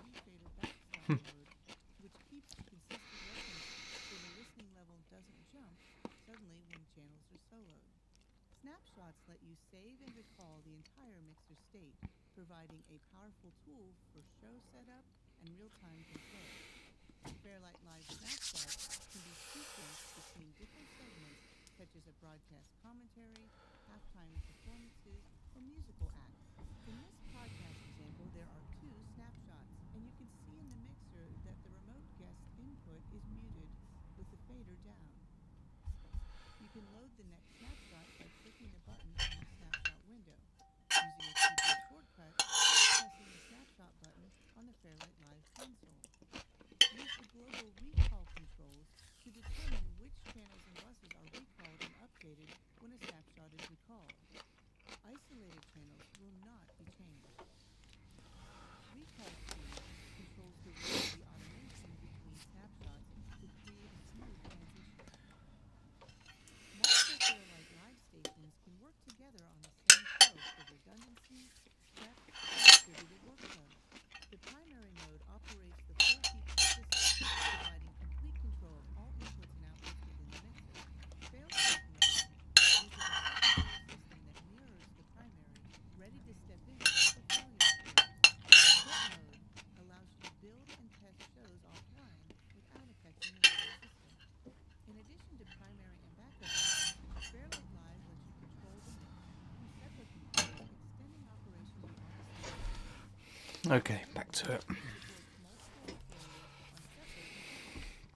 You can hand off a section of the mix from the primary to the remote operator, who updates only the assigned channels the primary controls. The system supports 2 simultaneous remote control machines, with sync status indicators and dedicated talkbacks for coordination. Fairlight Live has a secure on-air mode, which locks out other users to prevent accidental interference with main audio output during live productions. On-air mode also synchronizes the on-air status with an ATEM switcher, ensuring the mixer accurately reflects your program status. If you are used to mixing with a tablet or other mixing surface, Fairlight Live also supports third-party control surfaces and tablet apps. You can add mixing control to Fairlight Live using Mackie MCU controllers and OSC-based iPad or tablet control. I hope this gives you an idea of Okay, it looks like we're coming to the end of this segment. Oh my goodness, that was so long. Oh, that was really boring. So you can see how powerful Fairlight Live is. You know, it's been designed for modern SMPTE 2110 workflows. I'll come back down this way. So, you know, we need to connect to these SMPTE 2110 systems. So like all the new equipment we've been working on, we have an adapter for that. It's called the Fairlight Live 2110 IP audio adapter. It's a small converter that can be rack mounted. It'll be available later in the year. But the most exciting part of this, though, is the ATEM switches. So we've also been working on updates for all the ATEM switches. That's because all the audio currently is going into the ATEM switcher. So it has everything at the moment, including talkback. So adding USB audio to the ATEM switches will let us get to that audio. Now the update we've been working on will work on most ATEM models that have the webcam support. So the software update will let you switch the USB from webcam to USB audio, and then you get multi-channel audio from all the inputs of the ATEM through the USB. And then Fairlight Live can see those inputs, and it can get all the audio. Then Fairlight Live can push the audio back into the ATEM switcher where it overrides the internal audio mixer, so you can use the Fairlight Live to take over the audio mixing. Now we don't have all the switches supported yet. We're kind of working on this, but we have support for the 1 and 2 ME ATEM Constellation 4K models. It's also supported on the ATEM Television Studio HD and 4K models. Plus it's supported on the ATEM Mini Pro and the ATEM Mini Extreme models. And we'll be adding more models over the next few weeks. So you get a number of different audio channels depending on the ATEM model in what the hardware can do. On some models you can even route the audio. And Fairlight does that. Fairlight Live can take control of the internal ATEM audio routing. The audio engineer can then just basically get any audio they need from the switcher. They can also access the channels 15 and 16 of the talkback. Fairlight Live has talkback buses, so you can manage the complex talkback with it. Like on ATEM Constellation 4K switches, you could embed different audio into different SDI outputs. So you could send different SDI outputs to different cameras, and you could have isolated talkback buses. Oh, we're only halfway. Plus, because Fairlight Live talks to the ATEM switcher, you can also do audio follow video. But it's not like the inputs. You can actually do complex switches based on the ATEM input that's on air. So it's going to be a really nice update. So Fairlight Live is going to be a big update. Sorry. So I think it'll be really exciting. I mean, I can't wait to see what we'll do with it. Fairlight Live will be available to download today. Oh, that's really cool.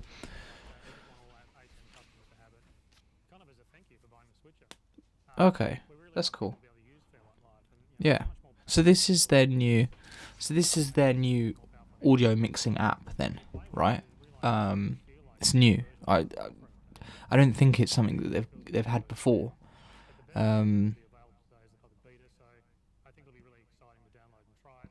Okay, that's pretty cool.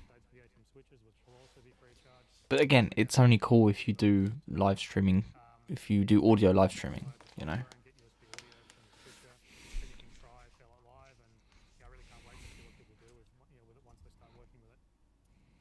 But there's, again, of course, only so far you can go with a software audio mixer. You need faders and a control surface. We've done that. It's called Fairlight Live Audio Panel 10. It's basically an audio panel with 10 flying faders. Let me bring it out and show you. It's over here.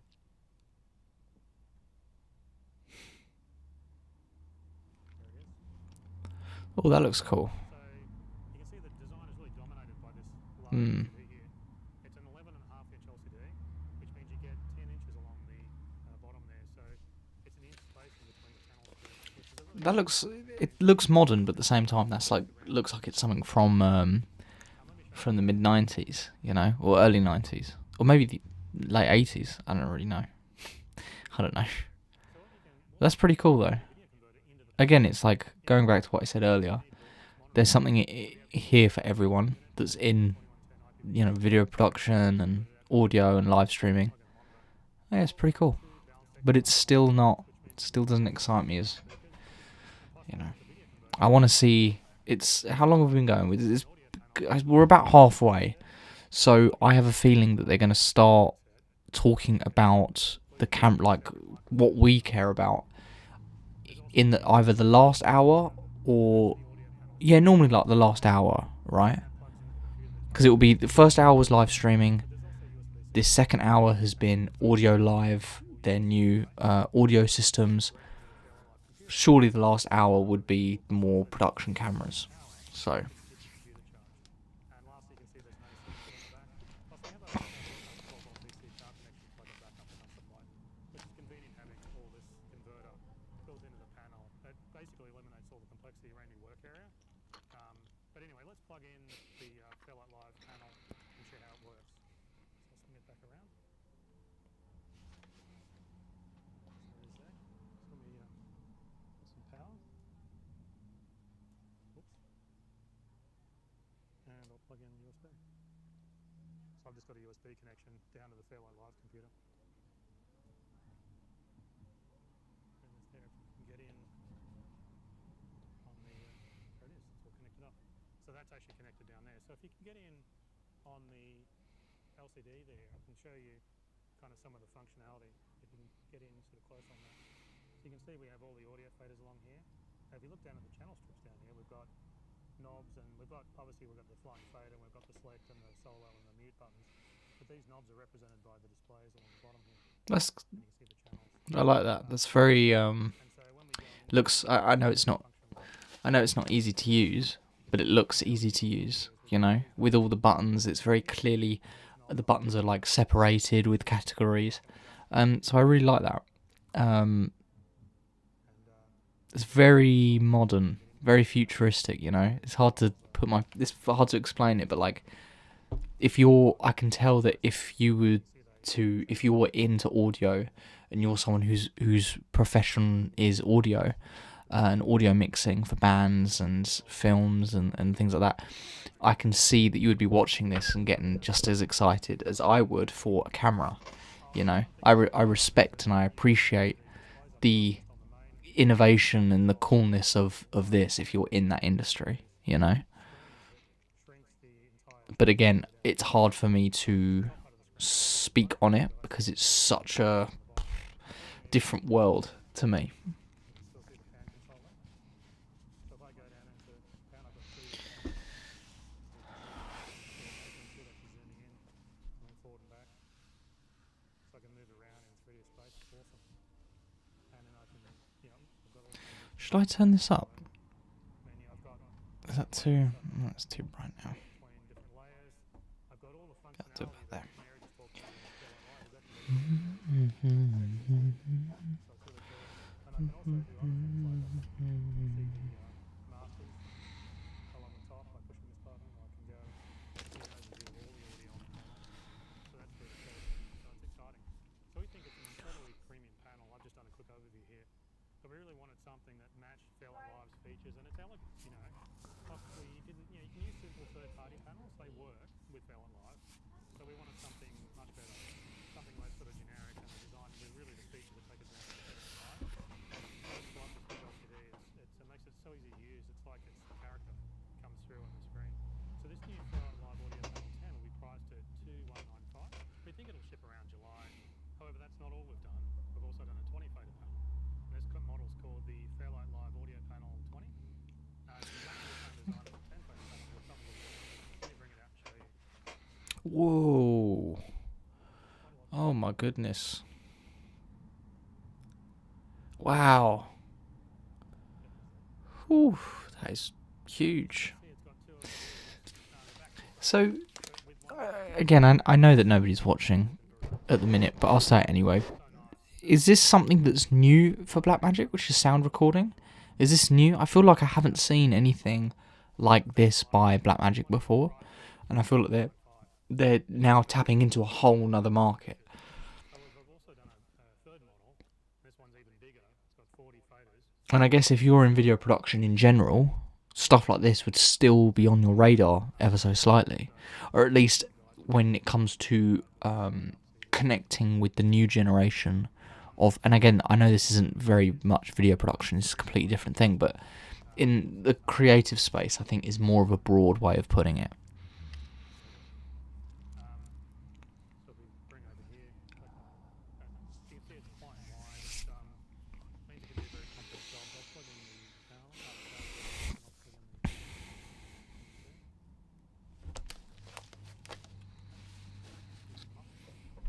So it means this one can do very complex jobs. We really need a panel this big to keep up with the features in Fairlight Live. Plus larger broadcasters, you see that's come up. Larger broadcasters do very complex work, and so I need a panel that really supports that. You also notice the controls have been moved into the center. Oh, I can't go over how big that is. That's huge.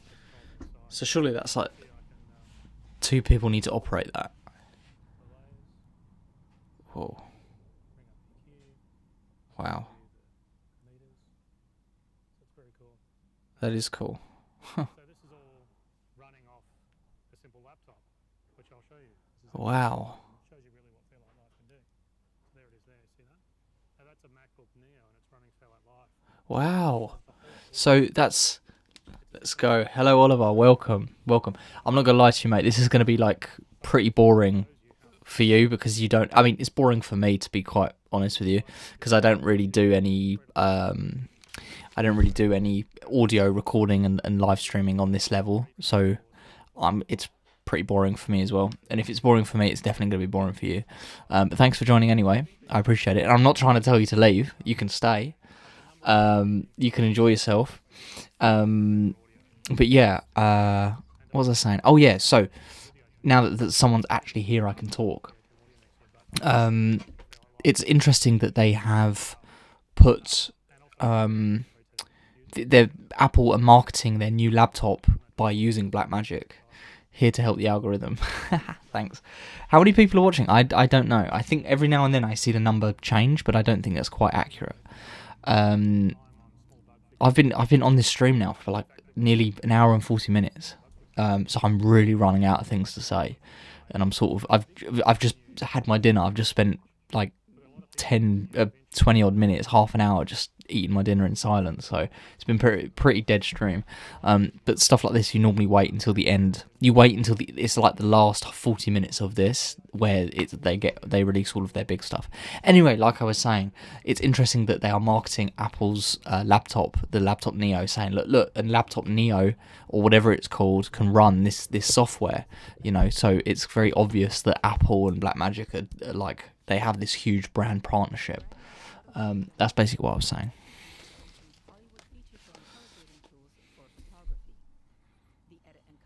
Okay, so now we're in DaVinci Resolve, so this will be interesting. This is starting to get a little bit more interesting now.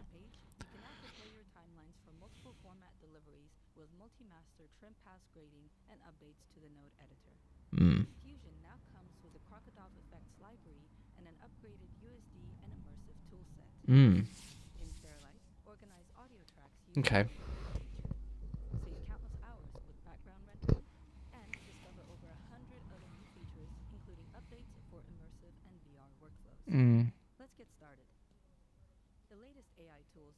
They got AI tools. I knew it.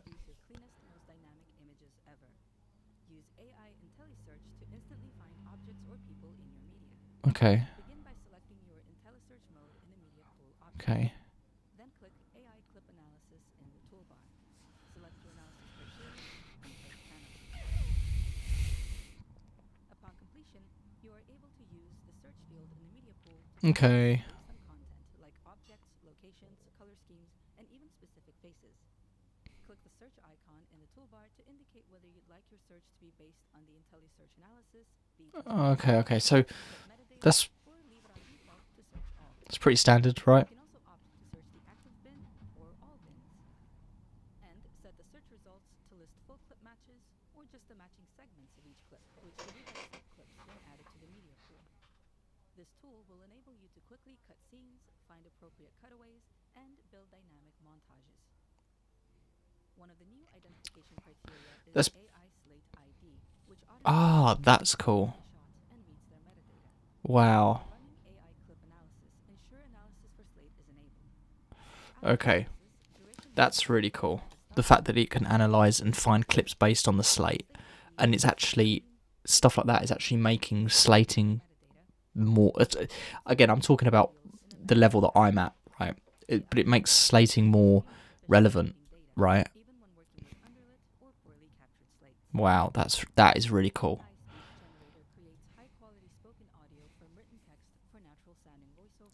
Wow. Jesus. This is the true story of their historic climb into an active volcano in Antarctica. Wow, that's nuts.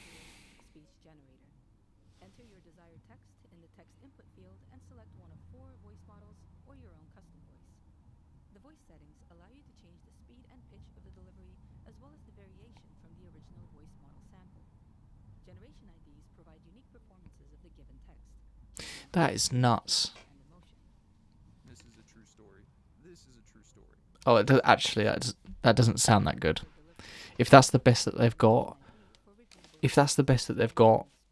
to show an NAB with the AI voice, that just didn't. Maybe it's because I got headphones on, but that did not sound great. That was very obviously AI.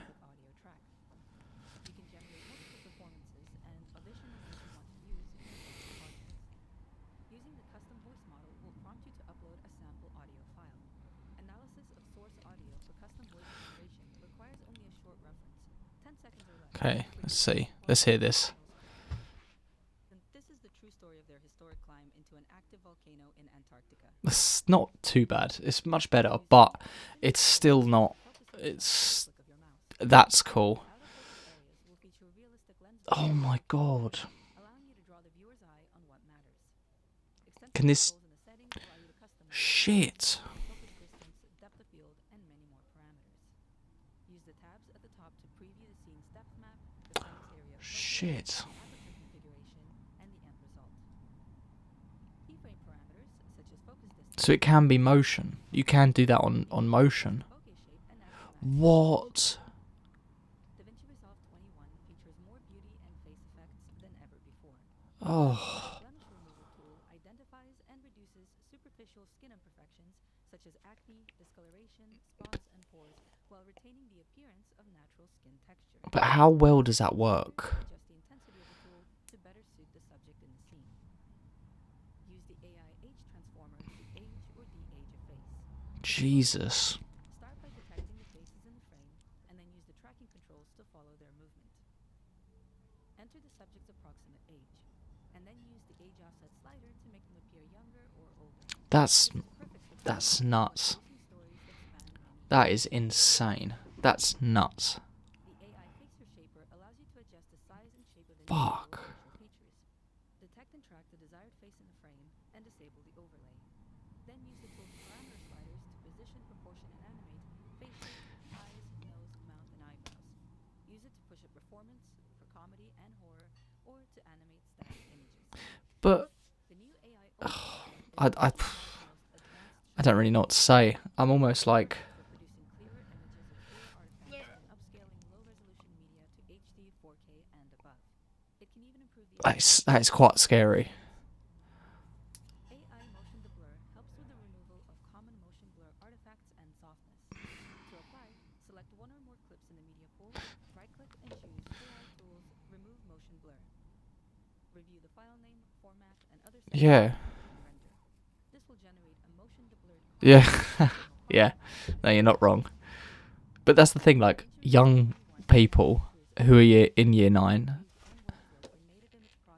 and who are at school learning media are learning this kind of stuff. So for me, in my career, I'm thinking about how I can be relevant when I'm in mid 40s. You know, young people are going to be learning this kind of stuff. And it's like, for me, I need to catch up. Especially when it comes to editing. I don't like editing. Sorry, I know I'm not talking that much because I'm trying to hear what she's saying. Take advantage of the Resolve effects and AI tools for more complex composites and work even faster with DaVinci Resolve's color panels. To get started, import your photos into the media.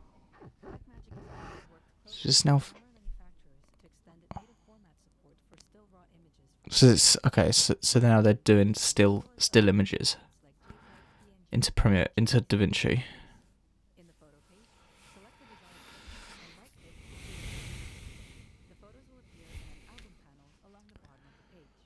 Navigate the thumbnails to review them, and use the viewer controls in the lower right to tag photos as good take and rejected, Okay. send versions, rate photos on a 5-star scale, change clip colors, and mark. Yeah. So You can then use the filters to the left of so essentially this is Lightroom built into DaVinci Resolve, quickly manage thousands of and they're not going to charge you for one for video, one for Lightroom, one for this, one for that. That's the thing with DaVinci; it's just all in one package, and because of that, it's people. This is why people are switching over. In the color page, you can add more color tools and effects to create more complex looks. You can also use DaVinci Resolve's AI toolset on photos, including the new AI IntelliSearch, which will allow you to search for photographs and content. You can also use Okay. DCTL for even Damn. Objectives made to the photos are retained within the media pool clip itself. This means that when you drag a photo onto one of your video projects, it will already have the raw settings, transforms, grades, and effects that you had applied to it in the album. Wow. The panel allows for the monitoring, control, and tethered live capture of images from attached Sony and Canon cameras directly into the media pool.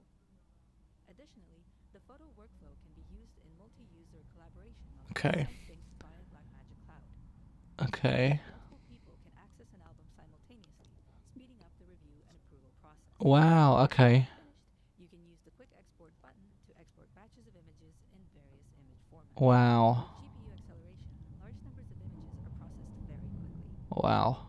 The cut and edit pages share several new features and many updates to existing tools. Substantial improvements have been made to the keyframes and place tiles for the easiest, most efficient animation ever. There are now more easing options as well as support Mm. allowing you to quickly automate repeating actions using the loop, ping pong, and relative modes. The retime curves now support 4. Ooh. So I know that I'm not talking as much because I want to hear what's new. I want to hear, and I don't want to talk over it. And not only that, but there's nothing to talk about unless I know what's going on. But it's very cool. Once again, into implementing, things like After Effects. I know this isn't necessarily After Effects, but having it all in one, DaVinci Resolve, and being able to change those keyframes, it's really. Oh, I missed that. Okay, I want to listen to the text bit. Sorry. Okay.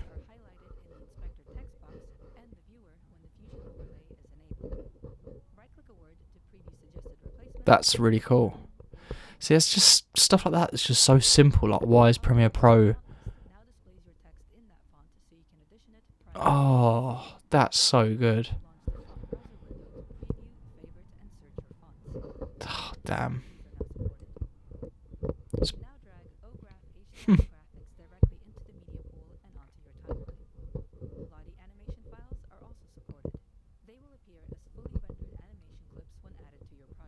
Mhm. Cool.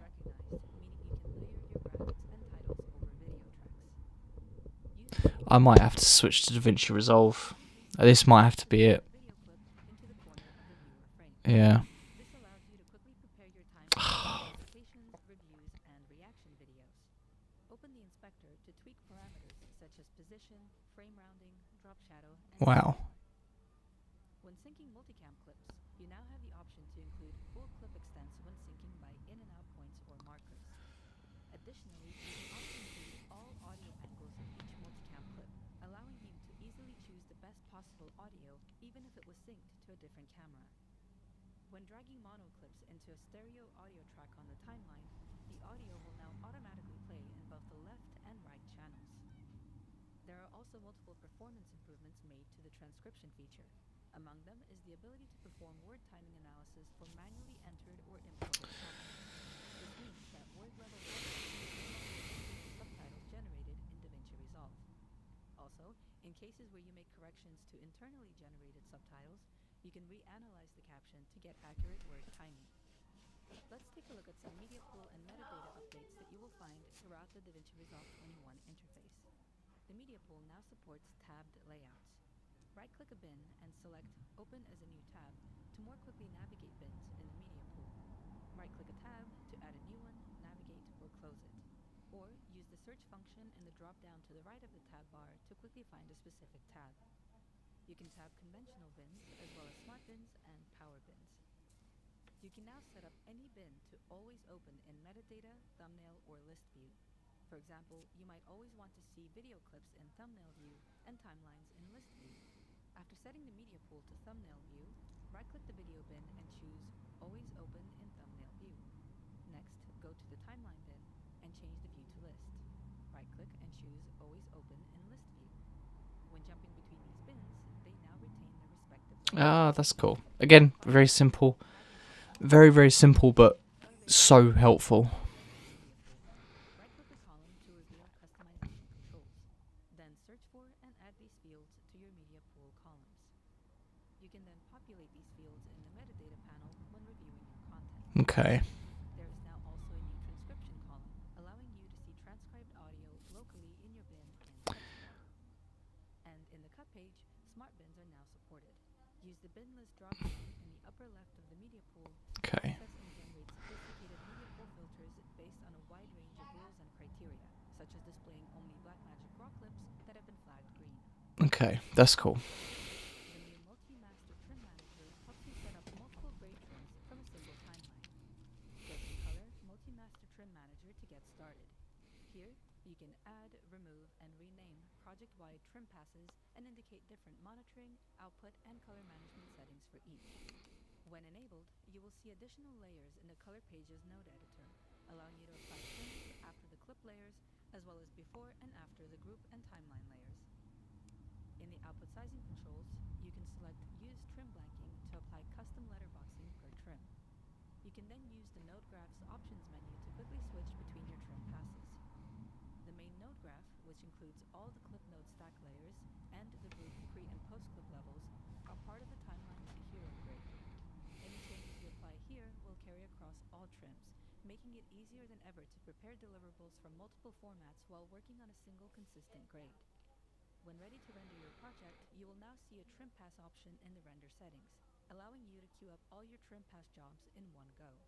Is this a sign, Using the magic by watching this, is this now a sign to join DaVinci Resolve? Is this something that's needed? audio track masks.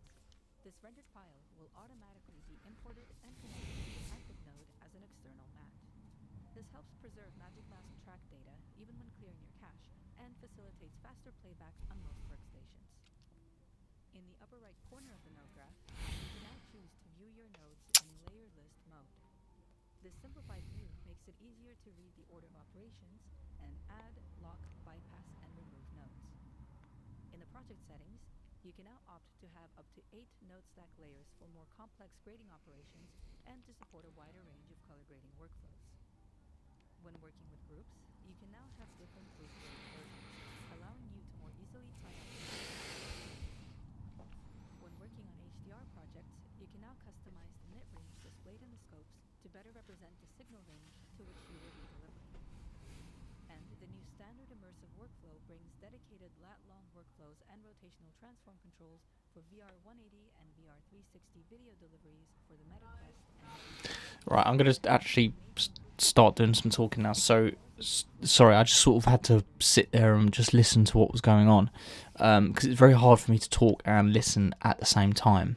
But this is, I mean, like, I think we're right in saying that DaVinci Resolve is moving towards more AI features. At the beginning of this presentation for DaVinci Resolve, we did have a lot of AI features that are built in.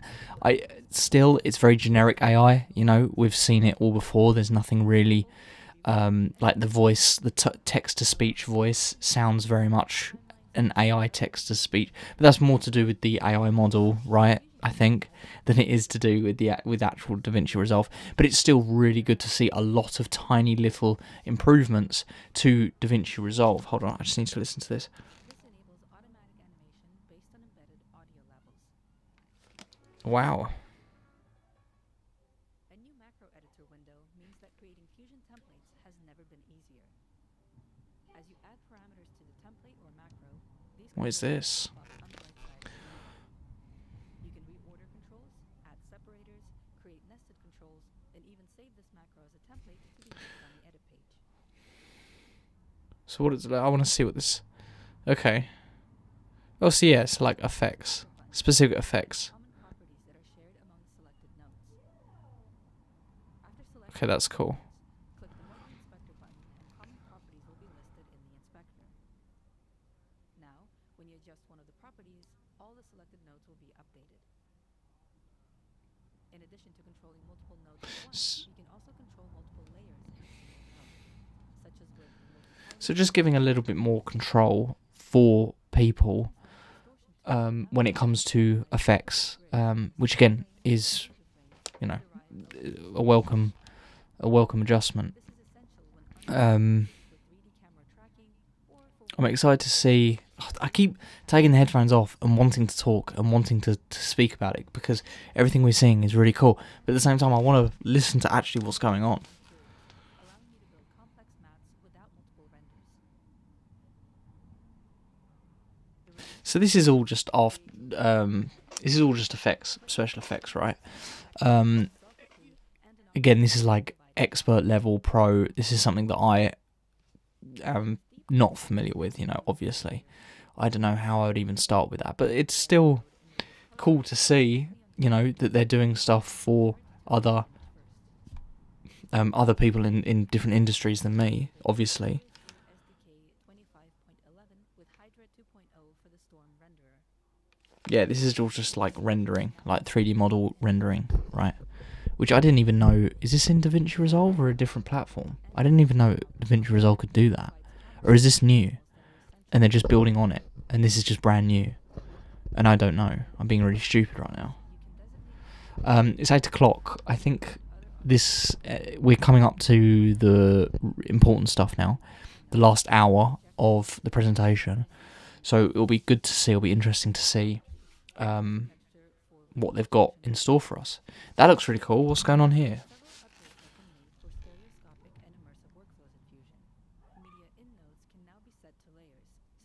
Okay. What?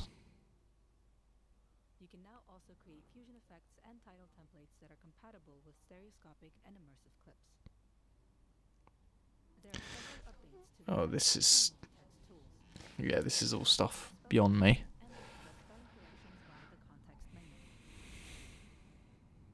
See, like Simples, I know this is in more of their effects, but they even, if you're new joining the stream, you didn't see it, but the fact that you can do spell checking on screen like that is just so, it's so small but so useful. And again, being able to change the font. Oh, hold on. Being able to change the font, and the font shows up on screen. That's just so good to see. That we haven't seen in Premiere Pro. You know, all these like little changes. Powerful scripting capabilities so that you can create your own variables in preferences panels under variables map. You can now use these new variables in expressions or in loader and saver paths. As mentioned earlier, Fusion now supports OGraph HTML graphics and Lottie animations, making it easier to integrate modern and light. So Fusion, is that Premiere Pro, DaVinci Resolve's basically version of After Effects? Was it Fusion? Because I really don't know, and I need to learn more about DaVinci Resolve. I've got the free license from Blackmagic still, and I need to use it. As usual, the latest DaVinci Resolve features even more format and playback support. You now have enhanced, extended, and faster MXF growing file support for broadcast and streaming workflows. Canon CR3 and Fujifilm REF formats now have decode support and raw controls. Nikon's NEF and Sony's ARW formats have Wow. also seen notable improvement in decode support. Okay. When rendering H.265, you can now use the main concept encoder for MB HEVC 420 and 422 encoding. Background rendering can now be enabled for a variety of actions, allowing you to continue working on your projects while data is being processed. Open Preferences and go to System, Background Tasks to enable background rendering operations when using the Quick Export panel or the Deliver page. You can opt to pause rendering when actively working on your project to ensure uninterrupted playback. And you can designate text transcription and proxy generation as background tasks. As you may have spotted, there are now search fields in the Preferences and Project Settings windows, which will save you time when looking for specific parameters. The data burn-in window has been updated. Okay. It's starting to drag a little bit now. But I get it. If you're an editor, I get it. Like, you're going to want to see all of this. So it's dragging for me, but if you're, into this kind of stuff, this is what you want to see. And so far, it looks quite straightforward. And use the tabs at the top to switch between project-wide and clip-specific field application. Okay. When done, go to the options menu to save your layout as a preset. We hope you Okay, that's cool. In terms of text, right? Thank you for watching. Oh, there we go. Okay, so DaVinci Resolve. Update. Also, there was mention of a Crocodile motion effects and graphics tools, and we've done a few acquisitions recently, and one of them was the Crocodile effects package. So these effects will now be included in DaVinci Resolve. Okay, yeah, so those were the effects that were included in DaVinci Resolve, and that's their big update. So, yeah, I mean, maybe not as much AI in maybe that we wanted to see. The focus stuff was really cool, and I think it's definitely sort of a step in the right direction in terms of where DaVinci and the world and editing is going, which is towards that AI editing editing software, you know, like things like focus, like changing the focus of a shot, you know, and using the motion and changing pull focusing, essentially not in camera but in the edit. It's just becoming more of that sense of 60% in the edit, 40% shooting, when it used to be the other way around, you know, or like 80% shooting and then a lot of it's in the edit. But still, maybe I was still shocked at some parts, and I was still watching it and being like, that's really cool. The de-aging one, that's crazy.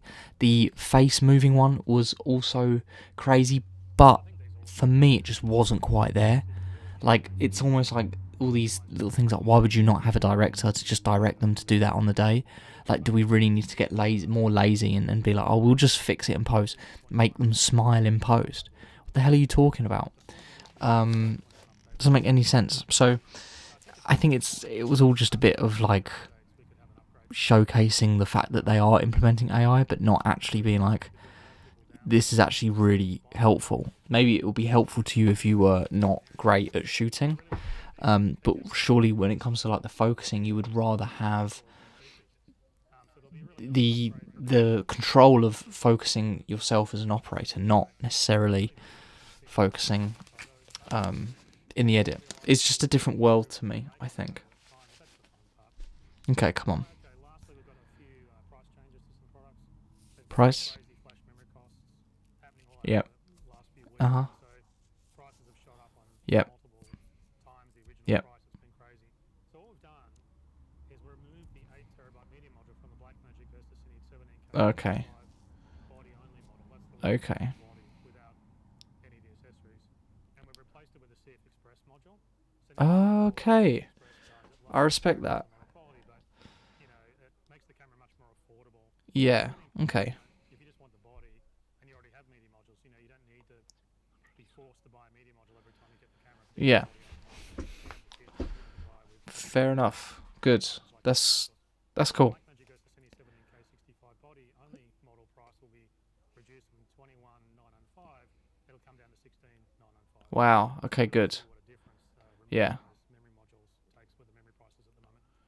We also have a price reduction on the Blackmagic Versus Immersive. That's the original immersive camera. Okay. You might have noticed that the 100G model was actually less than the 10G model. But we've got a new lower price for the Blackmagic Versus Cine as well, immersive as well. And it's really manufacturing improvements. We've been automating more and getting So it's good to see that they have, working. That's a good business to consumer relationship. The fact that their prices for SSD cards are so high, they're like, well, let's just create a camera version that just has CF Express card for, because loads of people have CF Express cards and not necessarily their modules.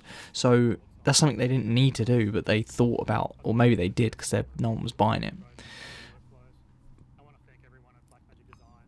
Everyone's worked really, really hard on all this new equipment. But thanks for watching. And No. travel safely. Oh, you're joking. Really looking forward to having some great conversations about Oh. products. And so take care and bye for now. See you. Oh, I don't believe that. I don't believe that.